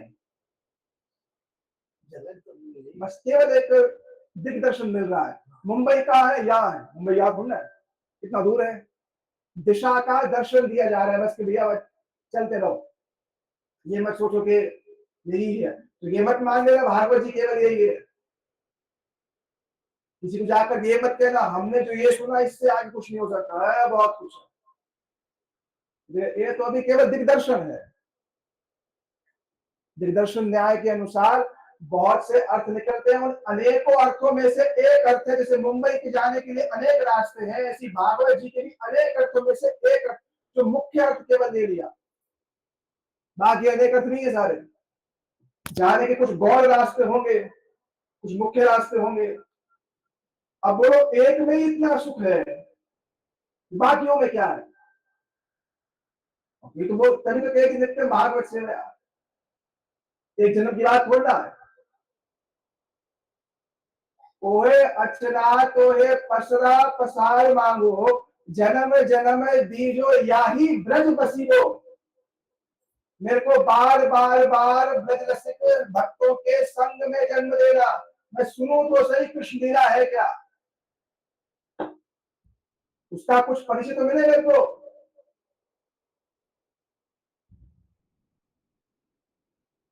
जो जिन नंद जी को हर समय कृष्ण की स्मृति रहती है, और दोनों को पकड़ के बाबा की गोद में जब बैठ जाते हैं, अपने हाथ से श्री नंद जी कृष्ण को कुछ खिलाते हैं, कृष्ण एक ग्रास खाते हैं, बोले नहीं खाना, नहीं कभी यहाँ करेंगे कभी यहाँ करेंगे। बालक मुख अपना फेर देता, नहीं खा रहा, क्योंकि चंचलता इतनी में खाने खाने बहुत। तो कृष्ण को पकड़ पकड़ के मैया आपकी थाली लेकर के जाती है, जहां बैठे होते हैं खेल खेल मुख में डालती है, और नंद जी की दाढ़ी को अपने हाथ से खींचते हैं। जिस नंद जी के साथ ऐसा व्यवहार किया, उसको कोई जाकर लेकर कहे ना तस्य माता ना पिता ना भाग्य ना सुता दो, इसलिए पहले नंद जी से परिचय प्राप्त करने के बाद श्लोक सुनो। जिनके कंधे पर दोनों बैठ करके नंद कीड़क मन गौशाला में प्रवेश करते हैं, जिनको ब्रजवासियों ने आकर के कह दिया था कि ये अवश्य ही कोई भगवान है, उन्होंने तब नहीं माना। तस्मात जिनको गर्ग ऋषि ने आकर कह दिया था स्पष्ट नामकरण के समय कि तस्मात नंद आत्मजो अयम नारायण समो गुणे, श्रिया कीर्तन भावेन गोपस्यैव समाहिता। अरे जिस नंद महाराज जी को गर्ग ऋषि जिसके प्रति वो विशेष सम्मान करते थे, उनकी प्रत्येक बात को प्रमाण मानते थे, उन्होंने नामकरण के समय कह दिया था कि नारायण समो गुणे, आपके बालक के गुण नारायण की तरह है। नंद जी ने कहा अच्छा, बहुत है कोई बात नहीं। जिन्होंने गर्ग ऋषि की बात नहीं मानी, सुना, आदर दिया। जो ही गर्ग ऋषि ने कहा था नारायण समो गुणे, कृष्ण ने देखा गर्ग ऋषि को क्या बोल रहे हैं आप, वैसे आप बोल भी दोगे तो मानेंगे नहीं, और आप बोल भी दोगे हम भगवान है, इनकी बुद्धि में नहीं आना, क्योंकि इनका नित्य सिद्ध भाव विशुद्ध वात्सल्य है, इसमें ऐश्वर्य मिश्रित वात्सल्य नहीं। श्री देवकी जी का, श्री वसुदेव जी का ऐश्वर्य मिश्रित वात्सल्य है। जहां कृष्ण की भगवत्ता देखी तो वहां पर उनको भगवान भी मान लिया। अर्जुन का भगवान के प्रति ऐश्वर्य मिश्रित सख्य है, जहां श्री कृष्ण की ऐश्वर्य देखा तो वहां उनको प्रणाम भी कर लिया। पर ब्रज में कृष्ण के सखाओं ने अघासुर के मुख में कृष्ण को जाते हुए देखा, कृष्ण ने अघासुर को मार दिया, बाहर निकल के बोले वाह क्या बात, आरती नहीं करी, प्रणाम नहीं करा, दंडवत में कुछ नहीं किया, गिरिराज को उठा लिया। 7 दिन तो मधुमंगल, जब गिरिराज को नीचे रख दिया, मधुमंगल आया, बोले काम तो मैं नहीं कर सकता था, पूरे तो कर लेते। अरे बोले अगर हम ये काम कर लेते तो आपका नाम गिरधारी कैसे पड़ता, सही है ऐसी बुद्धि। बोले इसलिए मैं तुम्हारे साथ रहता हूँ कि तुम जो मेरी बची कुची भी ऐश्वर्य भाव है उसको मिटा देते हो। इसीलिए कृष्ण को ब्रज प्रिय, इसलिए कृष्ण केवल ब्रजवासियों के, जो वसुदेव नंदन जी है तत्वता एक है, तत्व में भेद नहीं, पर रस के दृष्टिकोण से विचार करेंगे तो माधुर्य भगवत्ता सा। नंद जी को श्री उद्धव जी ने कहा कि ये तो इनका तो कोई न माता है, न इनका कोई पिता है, ना इनकी कोई पत्नी है, न इनका कोई सुख है। जबकि उद्धव जी स्वयं कृष्ण के प्रेमी स्वभाव से परिचित है, और जगत को नंद महाराज जी की महिमा को दिखाने के लिए इन सब ऐश्वर्य सूचक वचनों को कहा था कि देख लो कि मैंने इतना उनको कह दिया, उसके बाद भी इनके मन में ये भाव नहीं आता कि ये भगवान है। तो जब से बात सारी रात उद्धव जी तत्व बोध कराते रहे, सारी रात क्या बोलते रहे, बोले वो अवश्य वापस आएंगे, वो तो उन घरों में अवश्य जाते हैं जहां भक्ति है। नंद महाराज ने कहा कृष्ण वहां जाते हैं जहां भक्ति है, हाँ तो हमें भक्ति है कि नहीं, हम भक्ति है कि नहीं, नहीं है, तो इसका मतलब इसलिए अवश्य आएंगे। बोले क्यों नहीं आ रहे, अब नंद महाराज ने खुद कहा क्यों नहीं आ रहे, पूरा वो पूरा उनने वहां पर चतुर्थी पाद में टीका बताया। वो इसलिए नहीं आ रहे हैं कि कृष्ण को वसुदेव जी कह रहे हैं आप पुत्र हो, देवकी जी कह रही है पुत्र हो, मथुरावासी कुछ कह रहे हैं भगवान हो, अलग अलग लोग तो अलग बात कह रहे हैं ना। कृष्ण किसी की भावनाओं को ठेस नहीं पहुंचाना चाहते, इसलिए बस स्वीकार रहे हैं, केवल स्वीकार रहे हैं कि मैं ये सब हूं, केवल बाहरी रूप से उन बातों को स्वीकार रहे हैं कि मैं भगवान भी हूं और ये सब बातों को स्वीकार रहे हैं, पर आंतरिक रूप से मैं आपको बताऊं वो आना तो चाहते हैं, और उनके आने में एक समस्या ये है कि अगर अगर वो हमें वहां बुलाएं, अगर वो आपके पुत्र हैं तो वो आपको वहां क्यों नहीं बुलाते। बोले हम लोग वहां जाएंगे तो समस्या हो जाएगी। क्या समस्या हो जाएगी, कृष्ण को समझ में नहीं आएगा कि वो मोर मुकुट धारण करें कि ना करें, वंशी धारण करें कि ना करें। और वो यहाँ इसलिए नहीं आते कि अगर वो यहाँ पर आ गए तो कंस का जो ससुर है जरासंध, वो यादवों पर और आक्रमण कर देगा, वरना आप मेरी बात अपने हृदय में धारण कर लीजिए कि अगर वो मेरे पुत्र नहीं होते तो आपको क्यों भेजते? अगर मेरे पुत्र नहीं होते, हम विरह में है ना, भगवान के तो अनेक भक्त विरह में होते हैं, सबके लिए तो संदेश नहीं जाता। आपका यहाँ आना अपने आप में प्रमाण है कि वो मेरे पुत्र, तभी तो आप आए हो। सारी रात उद्धव जी तत्व समझाते रहे, वो भगवान है, प्रभु है। नंद महाराज सब कुछ सुनते रहे। उद्धव, हम ये समझ रहे थे आप तो बृहस्पति के शिष्य हैं, क्योंकि उद्धव जी को समझ में नहीं आया। अगर मैं इन्हें ये कहूं कि वो आपके पुत्र हैं, तो ये मेरे से प्रश्न पूछेंगे, वो कब आएंगे वापिस? अगर मैं इन्हें ये कह देता हूं कि वो 4-5 दिन में आ जाएंगे, ना आए तो उनके प्राण छूट जाएंगे। अगर मैं इन्हें ये कहूं कि वो 4-5 साल में आएंगे, तब तो ये जीवित नहीं रह पाएंगे। अगर मैं इन्हें कहूं कि वो आ जाएंगे और चले जाएंगे वापस, उससे तो ब्रजवासियों को और कष्ट होगा। और अगर मैं इन्हें अब ये कह रहा हूं कि वो भगवान है, नंद जी ने कहा हम तो फिर और ही दुर्भागे हैं। हम तो सोच रहे थे किसी सामान्य व्यक्ति का पुत्र चला जाए तो उसको कितना दुख होता है, हमारे घर में तो स्वयं श्री कृष्ण भगवान आए, हम उनको भी भूल चले गए हमारे हाथ से। तो उद्धव जी जो बृहस्पति के शिष्य है, उन्हें ये समझ में नहीं आ रहा कि मैं इन्हें सांत्वना कैसे प्रदान करूं।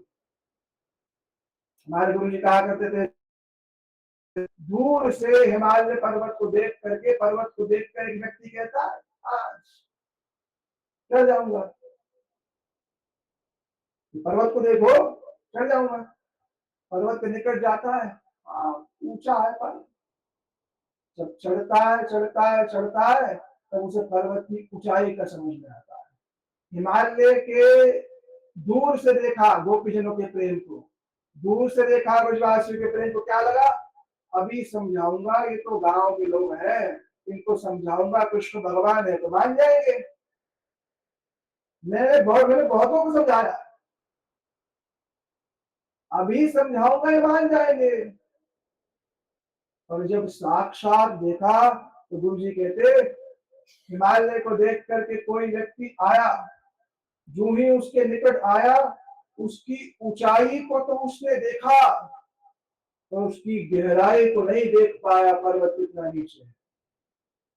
और उसकी ऊंचाई को देखते देखते देखते माने उल्टा ही गिर जाए कोई, ऐसे शुद्धव जी ब्रज में आए सोच करके 2-3 दिन का मामला है, इनको सांत्वना दूंगा, कृष्ण के संदेश बता दूंगा, ये बता दूंगा वो तो परम ब्रह्म है, ये बता दूंगा वो तो सर्वत्र है, उनका तो अंतर मन में ध्यान करना चाहिए।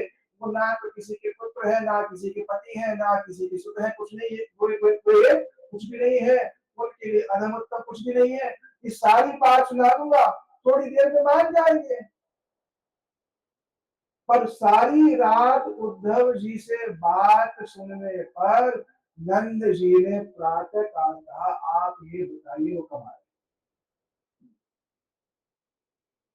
माने फिर हमने पूरा प्रयास कर लिया कि मान लो ये है नित्य सिद्ध भाव से, ये नित्य सिद्ध भाव है नंद जी का। कभी कृष्ण को पुत्र रूप में प्राप्त करा ऐसा नहीं, नित्य ही कृष्ण के पिता। जैसे कौशल्या जी ने राम जी को कभी जन्म नहीं दिया है, वो तो इस धराधाम पे जब आते हैं तो जन्म लीला दिखाई जाती है बस। कौशल्या जी राम जी की नित्य माता है। किसी यज्ञ से राम लक्ष्मण भरत शत्रुघ्न मिले, ये लीला मात्र विचार है सिर्फ, पर वास्तविक रूप में राम लक्ष्मण भरत शत्रुघ्न नित्य अयोध्या निवासी हैं, नित्य ही दशरथ जी के पुत्र हैं। क्योंकि नित्य ना हो और किसी साधन से मिले तो भगवान साधन सापेक्ष हो जाएंगे।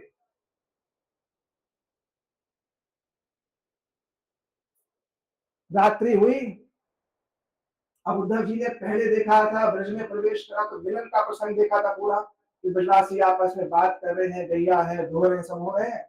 रात्रि बीत गई पूरी, उठते साथ उद्धव जी ने क्या देखा? निर्मंथ शब्द मिश्रित निरस्त ये विषमंगलम। सुबह सुबह फिर ब्रज के मिलन के प्रकोष्ठ को देखा। सुबह सुबह सुबह गोपी जी उठ रही है, दोहन कर रही है, उनके शब्द मथाली के साथ मिश्रित हो रहे हैं और ऐसा मंगलमय गीत गा रही है जिससे सारी दिशाओं का अमंगल नाश हो रहा है। गोविंद दामोदर माधवेति, गोविंद दामोदर माधवेति, गोविंद दामोदर माधवेति, गोविंद दामोदर माधवेति। हे कृष्ण हे यादव हे सखेति, गोविंद दामोदर माधवेति। हे कृष्ण हे यादव हे सखेति, गोविंद दामोदर माधवेति।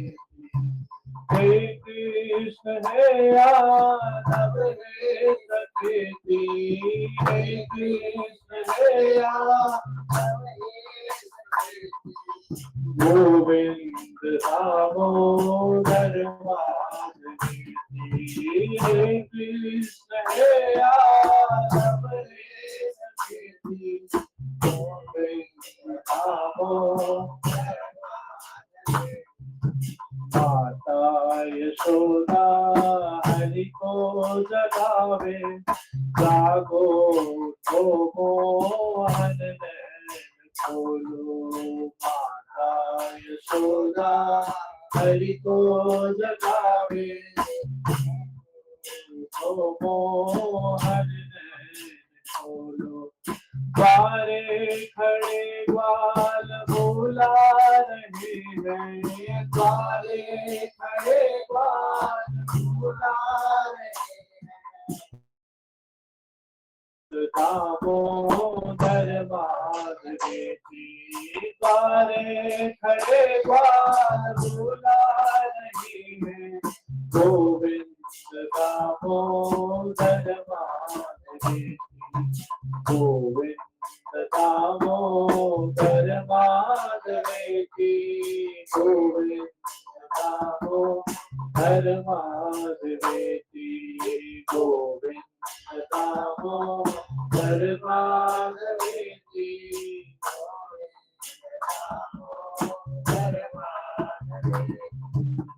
गोविंद दामोदर माधवेति, गोविंद दामोदर माधवेति, गोविंद दामोदर माधवेति, गोविंद दामोदर गोविंद दामोदर माधवेति, गोविंद दामोदर माधवेति, गोविंद दामोदर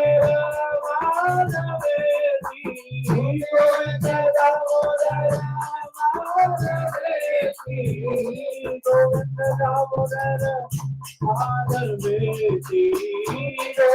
दामोदर माधवेति, गोविंद दामोदर माधवेति, गोविंद दामोदर। हे गोपाल हे गोपाल हे गोपाल हे गोपाल, हे नंदलाल नंदलाल नंदलाल नंदलाल,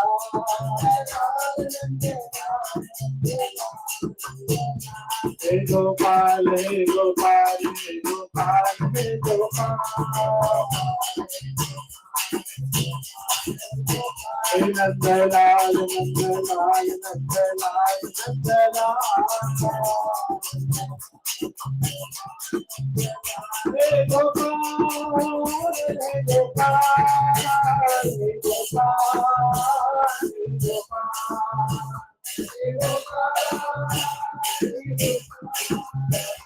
हे गोपाल हे गोपाल।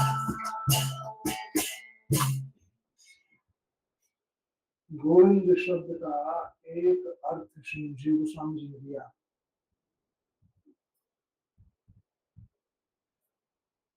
जो गोपी जनों की इंद्रियों में स्वामी बन के विराजित है वो गोविंद है।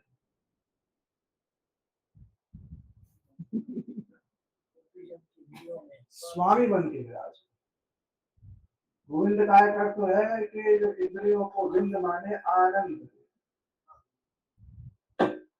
पर जो गोपी जनों की इंद्रियों में स्वामी बन के विराजित है उनका नाम है गोविंद। बहुत सी परिभाषा है।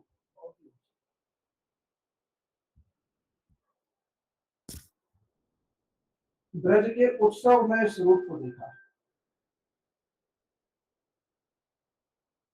जहां मंथन हो रहा है, भंवर गुंजार कर रहे हैं, और वो मंथन का शब्द जो है वह बाकी सब शब्दों के साथ मिश्रित हो रहा है।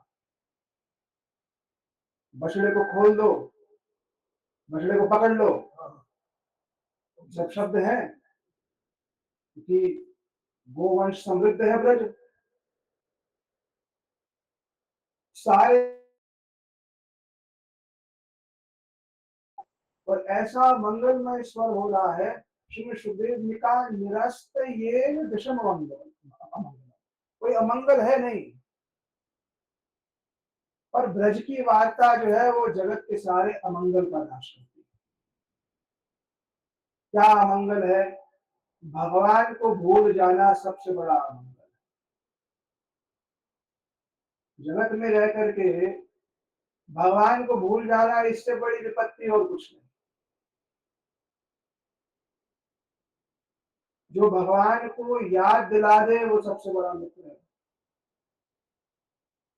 जो भगवान के सन्निकट ले जाए वो बड़ा सुहृद है हमारा। महर्षियों ने कहा है, वृंदावन दर्श जो करावे सोई हितु हमारा है। हमारा सबसे बड़ा हितकारी कौन? जो हमें हाथ पकड़ के एफिल टावर दिखाए या हमें हाथ पकड़ के लंदन ब्रिज दिखाए, हितकारी है? हितकारी नहीं है। वो संसार हमारे भीतर प्रवेश करा रहा है। आओ मैं तुम्हें और संसार दिखाऊं। पहले कम है, पहले कम संसार देखा है जो और देखो। और हितकारी कौन है? वृंदावन दर्श जो करावे, जो वृंदावन का बाह्य भी स्वरूप और जो वृंदावन का आंतरिक स्वरूप दर्शन कराए, वो मेरा सबसे बड़ा हितकारी। उसने इतना बड़ा हित कर दिया है मेरे पर कि मुझे तो अब तक ये लगता था कि भगवान नामक कोई वस्तु ही नहीं होती। फिर मुझे पता चला भगवान नामक वस्तु भी होती है, एक व्यक्ति भी होते हैं, उनका रूप भी होता है। फिर मेरे को ये पता चला उनके गुण भी होते हैं। फिर मेरे को ये पता चला कि वो सबसे महान है। पर फिर लोग किसने बताया महान तो है, वो सबसे ज्यादा मधुर भी। फिर लोग किसी ने बताया कि वो सबसे बड़े रसिक भी हैं। फिर ये भी बता दिया कि जिसको सब लोग ढूंढ रहे हैं वेद शास्त्र पुराण इत्यादि में, वो वृंदावन की वीथियों में गोपियों के साथ कला कर रहा है। वृंदावन की गलियों में गोपीजनों को रोक रहा है, कह रहा है मेरे को टैक्स देकर दिया। गोवर्धन की दान घाटी पे श्री कृष्ण खड़े हो जाते हैं। गोपीजन वहां से अपने दुग्ध के पात्र लेकर के जाते हैं। कृष्ण कहते दान दे करके जाओ। तुम्हें दान क्यों? तुम कौन? बोले ब्रज हमारा है। नंद कहते हैं उसको जिसके पास 9 लाख गाय हो, वो उपाधि है, उपाधि भी है। और वृषभान कहते हैं उसको जिसके पास 11 लाख गाय हो। ये वर्णन दिया है श्री हरिकर्णपुर ने दिया, या श्रीमद जी को शब्द कही दिया इसका वर्णन। कृष्णा चक्रवर्ती पाठ में दिया। तो गोपियों का किसने कहा तुम ब्रज के राजा हो? बोले हमारे पिताजी नंद उनके बनने वाला आता है। बोले जो हमारे साथ चल रही है विष्णु की पुत्री इनके पास 11। और ये तो नहीं कह रही हो ब्रज की महारानी है, तुम अपने आप ही बोले जा रहे हो कि मैं ब्रज का राजा हूँ। जो कुछ भी हो तुम ब्रज के दूध दही बाहर ले जाते हो, इस पे कर देना पड़ेगा, इस पे टैक्स देना पड़ेगा। क्यों दे तुमको टैक्स? क्योंकि इस क्षेत्र का नाम है वृंदावन। तो जो वृंदा सखी है, तुलसी जी का जो वन है, उस वृंदा सखी से मेरा विवाह हुआ। गोपियों ने कहा सपने में?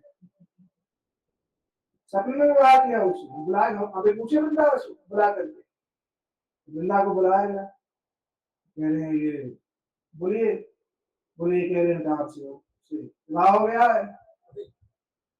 तुमने कहा ये तो हर किसी कह रहे हैं, इनका क्या है, हर किसी को बोल रहे नमक प्रिय। तो किसी ने मेरे को ये सुना दिया, ये सबसे बड़ा हित है मेरा। सही तो गवार जिन कीनो नहीं प्यार नहीं से दरबार यार नंद के तुम्हारे। वो गवार है जिसने ब्रज की उपासना नहीं करी। अब इसकी व्याख्या का समय नहीं, तो पता नहीं, मतलब जो बात आज कहती मैंने कही नहीं अब तक, एक दो श्लोक कहूंगा बस उसको। वृंदावन दर्श जो करावे सो हितु हमारा है, यमुना जल जो पान करावे सो उपकारी सारा है।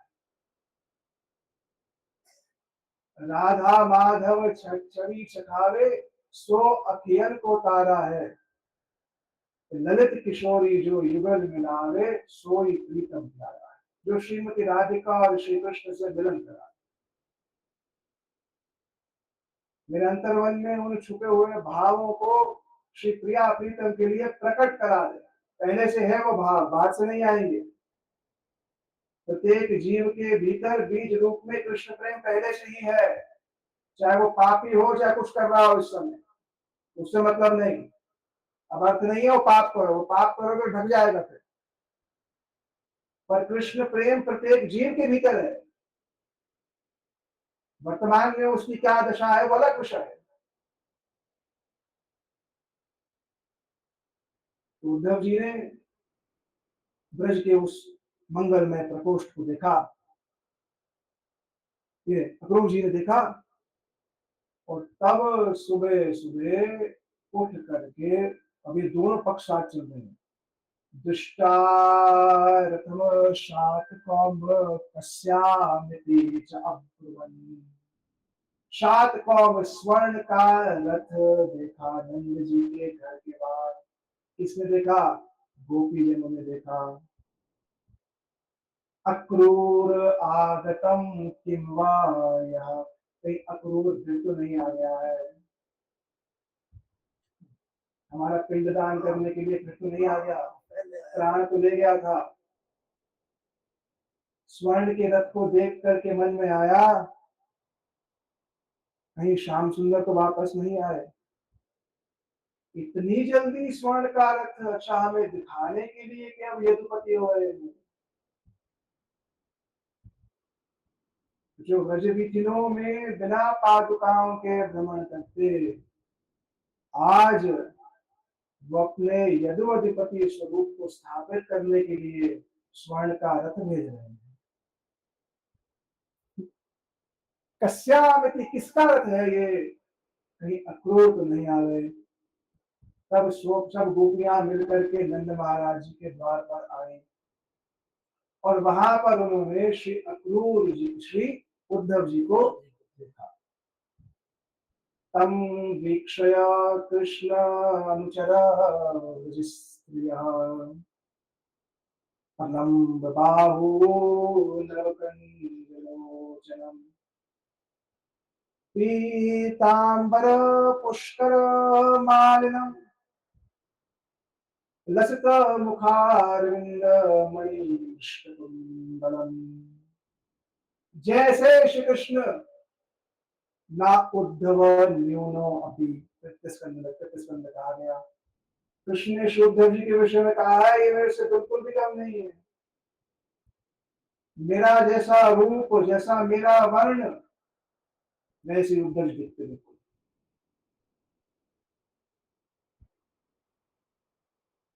शिष्य का स्वरूप अगर उसके शिवों के समान नहीं हुआ तो उसकी शिष्यता सिद्ध नहीं।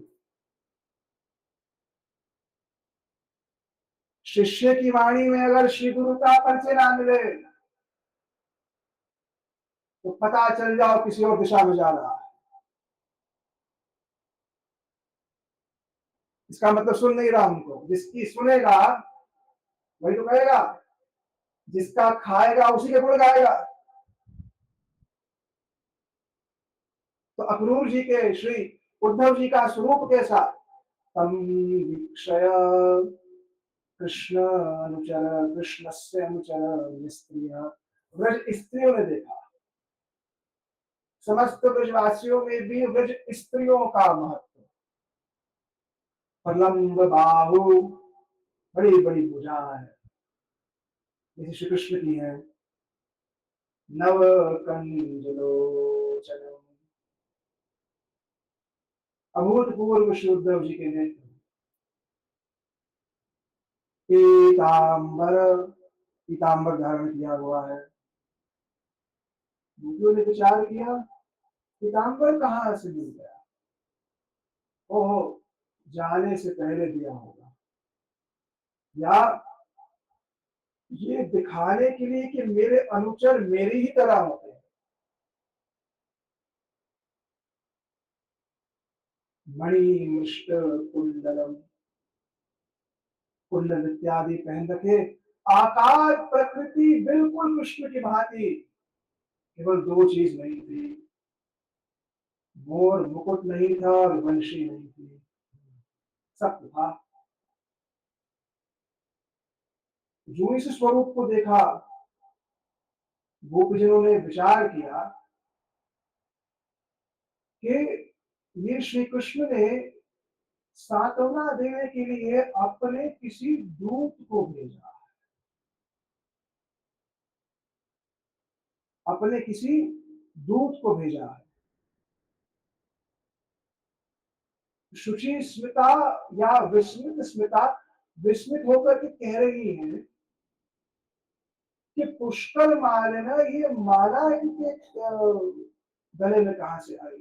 तो वो जाते समय कृष्ण ने अपनी प्रसादी दी होगी, जाते समय कृष्ण ने अपनी प्रसादी दी होगी, जिनके विषय में श्रोतदेव जी ने कहा है भागवत में कि मुझे माया से कोई भय नहीं है। उद्धव जी कहते हैं माया से मुझको कोई भय नहीं। तो आपके द्वारा धारण की गई माला, आपके द्वारा उच्छिष्ट प्रसाद जो पाया गया उसका उच्छिष्ट, और आपके द्वारा धारण किए गए अलंकार और वस्त्र को हम धारण करते हैं या उसको स्पर्श करते हैं, इन तीन के बल पर माया हमें परास्त नहीं कर सकती। इसलिए भक्ति के तीन बल बताए गए। भक्त पद धूलि, भक्त पद जल, भक्त भुक्त अवशेष, तीन भक्तिर महाबल। भगवान के शुद्ध भक्तों के श्री चरणों की धूल। अब एक तो धूल ये ले ली, ये भी भारी है, ये भी भारी है। आंतरिक क्या है? उनकी की गई बात को हृदय में धारण करना, ये भक्त पर धूल। उनके चरण प्रक्षालन किया, उनका जल, ये भी एक स्तर पे ठीक है, पर उनके हृदय में जो भाव लहरियां उदित होकर द्रवीभूत स्वरूप में जो भाव उत्पन्न हो रहे हैं, उसका परिवेशन जो कर रहे हैं वो जल, भाव को जल की संज्ञा दी। और भक्त भुक्त अवशेष, जो उनके द्वारा हरि कथा परिवेशित की जा रही है, ये तीनों भक्ति का महाबल है, तीनों भक्ति का बल प्रदान करते हैं। तो बोला पुष्कर मालिना, ये माला धारण करता कृष्ण नहीं, माला गिरी होगी जाते समय। तो श्री कृष्ण ने कहा था उद्धव जी से कि मेरे मद वियोग आदि, गोपीनाथ मद वियोग आदि वर संदेश मुझे, गोपीजनों को केवल मेरी ही बात कहना और कुछ मत कहना, साक्षात वो कोई बात सुनेगी नहीं, कोई युक्ति मत देना उनको मेरे को भूलने की, वो कुछ वही पाठ पढ़ा देंगे। इसलिए उद्धव जी आए थे 3 दिन के लिए ब्रज में और 6 महीना ब्रज में रहे। 3 दिन तक उद्धव जी बोले, बाकी का समय गोपीजन बोले।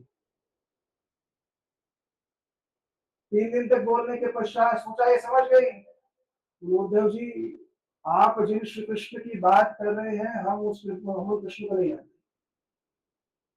आप कौन से कृष्ण को जानती हैं? हम तो उन कृष्ण को जानती हैं जो वृंदावन में मोर मुकुट धारण करके जहार मत दुरेंद्र विक्रम गज की भांति चलते हैं और नेत्र कटाक्ष चित्तम शृणोति होते नूतनम भवेत, हमारे चित्त में उनके नेत्र प्रहार करते हैं और हम केवल पूर्ण रूप से उनमें आसक्त चित्त हो जाते हैं। नंद्रारेणोत सूर्या पूर्ण गोपी, जो अपने अधोष पर वेणु धारण करके चलते हैं, वृंदावन में स्वप्रगमन प्रावशक्त गीत सारा वृंदावन उनकी महिमा गाता है, चर अचर सब महिमा गाते हैं। हम कौन श्री कृष्ण को जानती हैं। तो 3 दिन तक 4 दिन तक उद्धव जी बोले, बाकी सारा टाइम गोपीजन बोले। और उसके बाद भी हमारे गुरु जी कहा करते थे, श्री उद्धव जी आए तो थे संदेश देने, पर 6 महीने ब्रज में रह करके प्रेम का पाठ गोपियों ने सिखाया। तो गुरु जी कहते थे अब ये पक्का नहीं पता कि वो पाठ समझे कि नहीं समझे, उनको ब्रज की प्रेम की यूनिवर्सिटी में एडमिशन मिला या नहीं मिला इसका पता नहीं। इसको बृहस्पति शिष्य साक्षात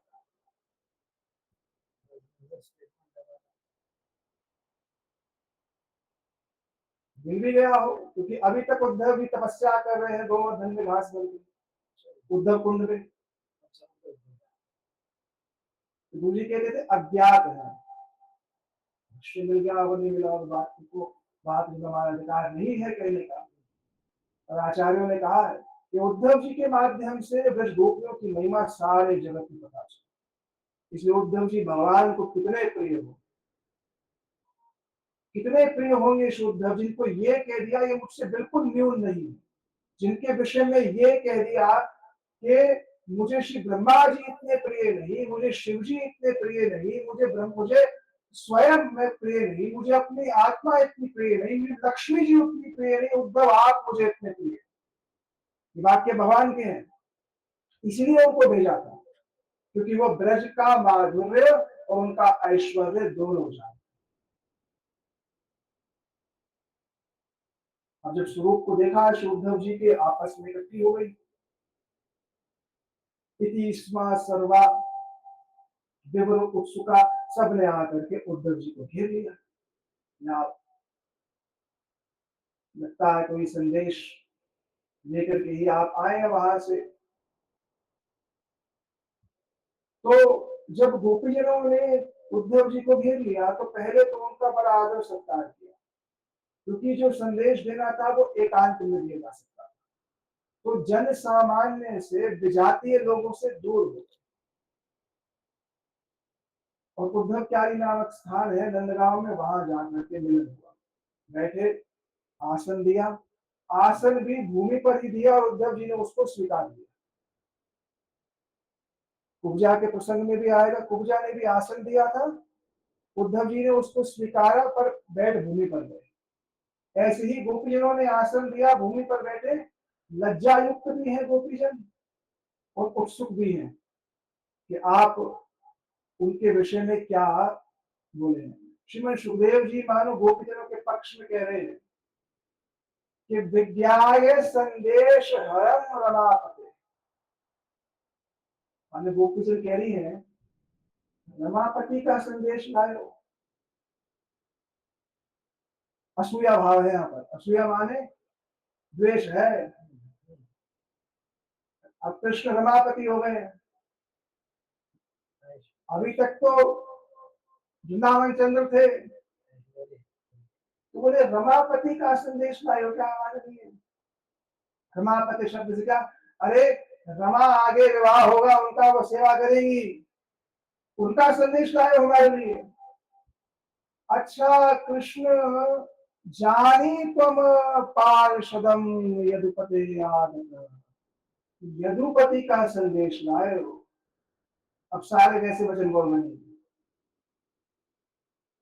ये नहीं बोल रही कृष्ण का संदेश लाए, क्या बोल रही है?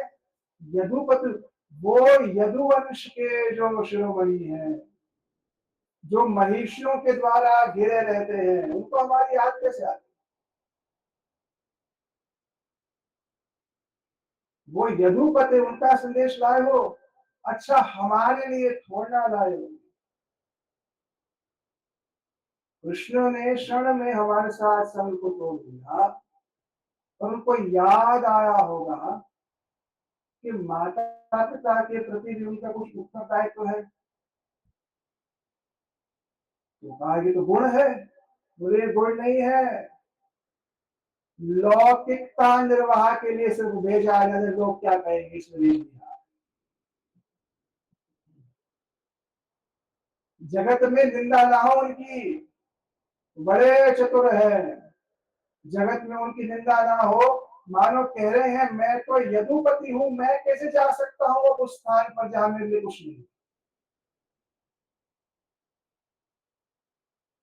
कृष्ण मन ने विचार किया होगा मैं तो यदुपति हूं, ब्रज में मेरे लिए है ही क्या, तो चलो दूत को भेज देता हूं। उसमें भी प्रेषित पित्रो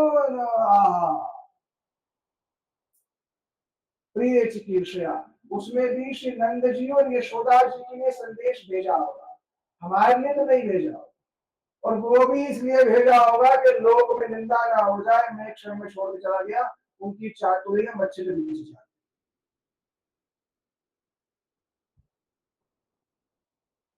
एक भी की बात नहीं बोल रही, ये सारी व्याज स्तुति है, सारी व्याज स्तुति है।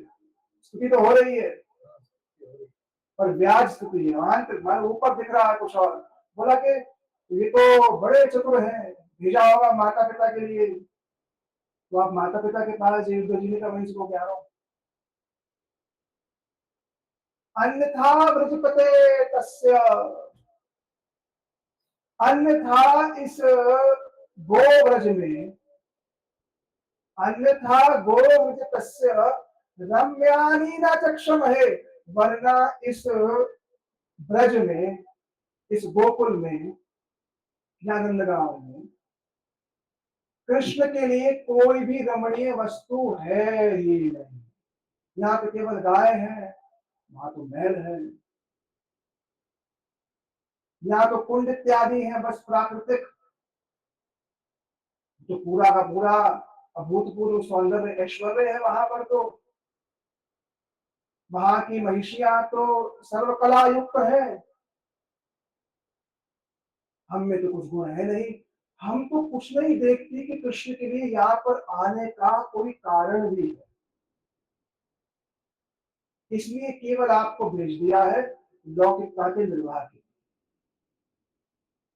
लौकिकता के निर्वाह के लिए केवल आपको यहाँ भेज दिया है। वरना यहाँ कुछ ऐसा है जिसके लिए वो वापस है, किसके लिए आएंगे वापस? हमारे लिए।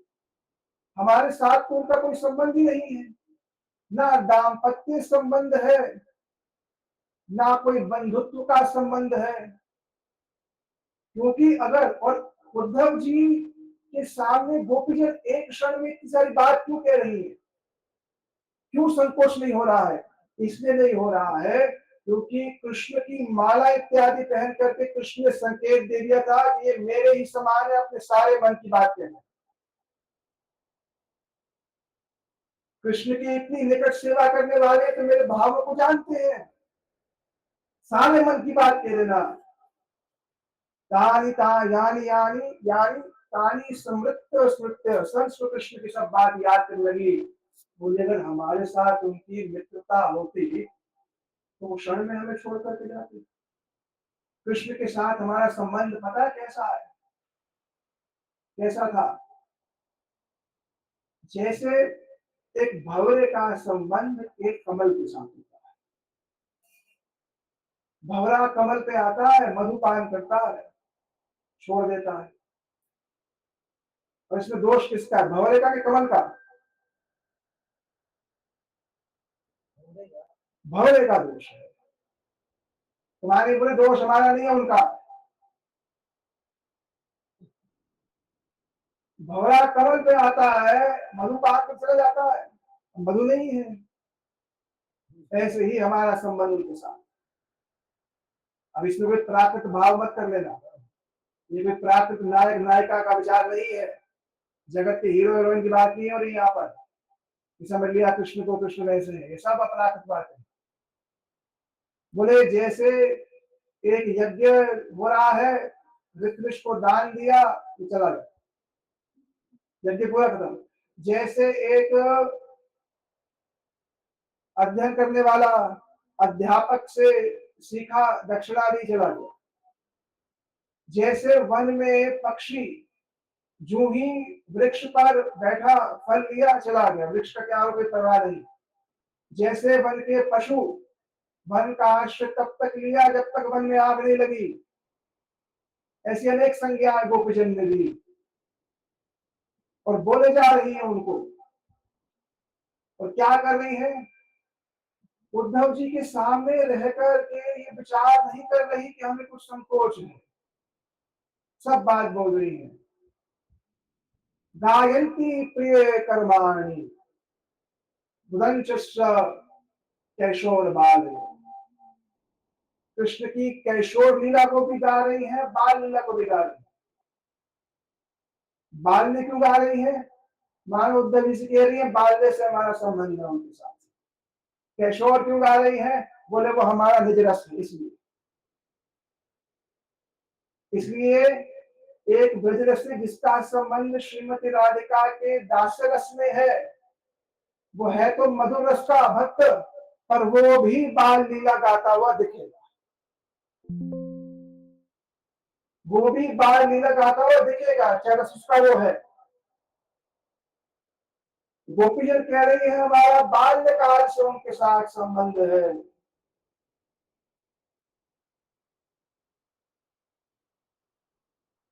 एक ये सब हो रहा था, इस सब के बीच में सब तो बोल रही थी, एक ऐसा व्यक्तित्व है जिसका नाम भी श्रीमद सुखदेव जी ने नहीं गाया, और वो है श्रीमती राधिका। वेद का सबसे गुह्य तत्व है। वर्तमान समय में श्रीमती राधिका कौन है इसका परिचय नहीं है, जो ऐसा भी है।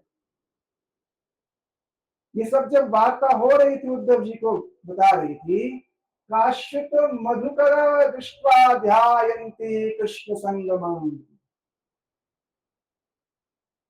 काचित मधुकर दृष्ट्वा ध्यायन्ति कृष्ण संगमम् प्रिय संस्थापितम दूत अल्पते इदम अब्रवीत। सबके बीच में एक गोपी अलग बैठी हुई, उसके सामने एक मधुकर आ गया, भंवरा।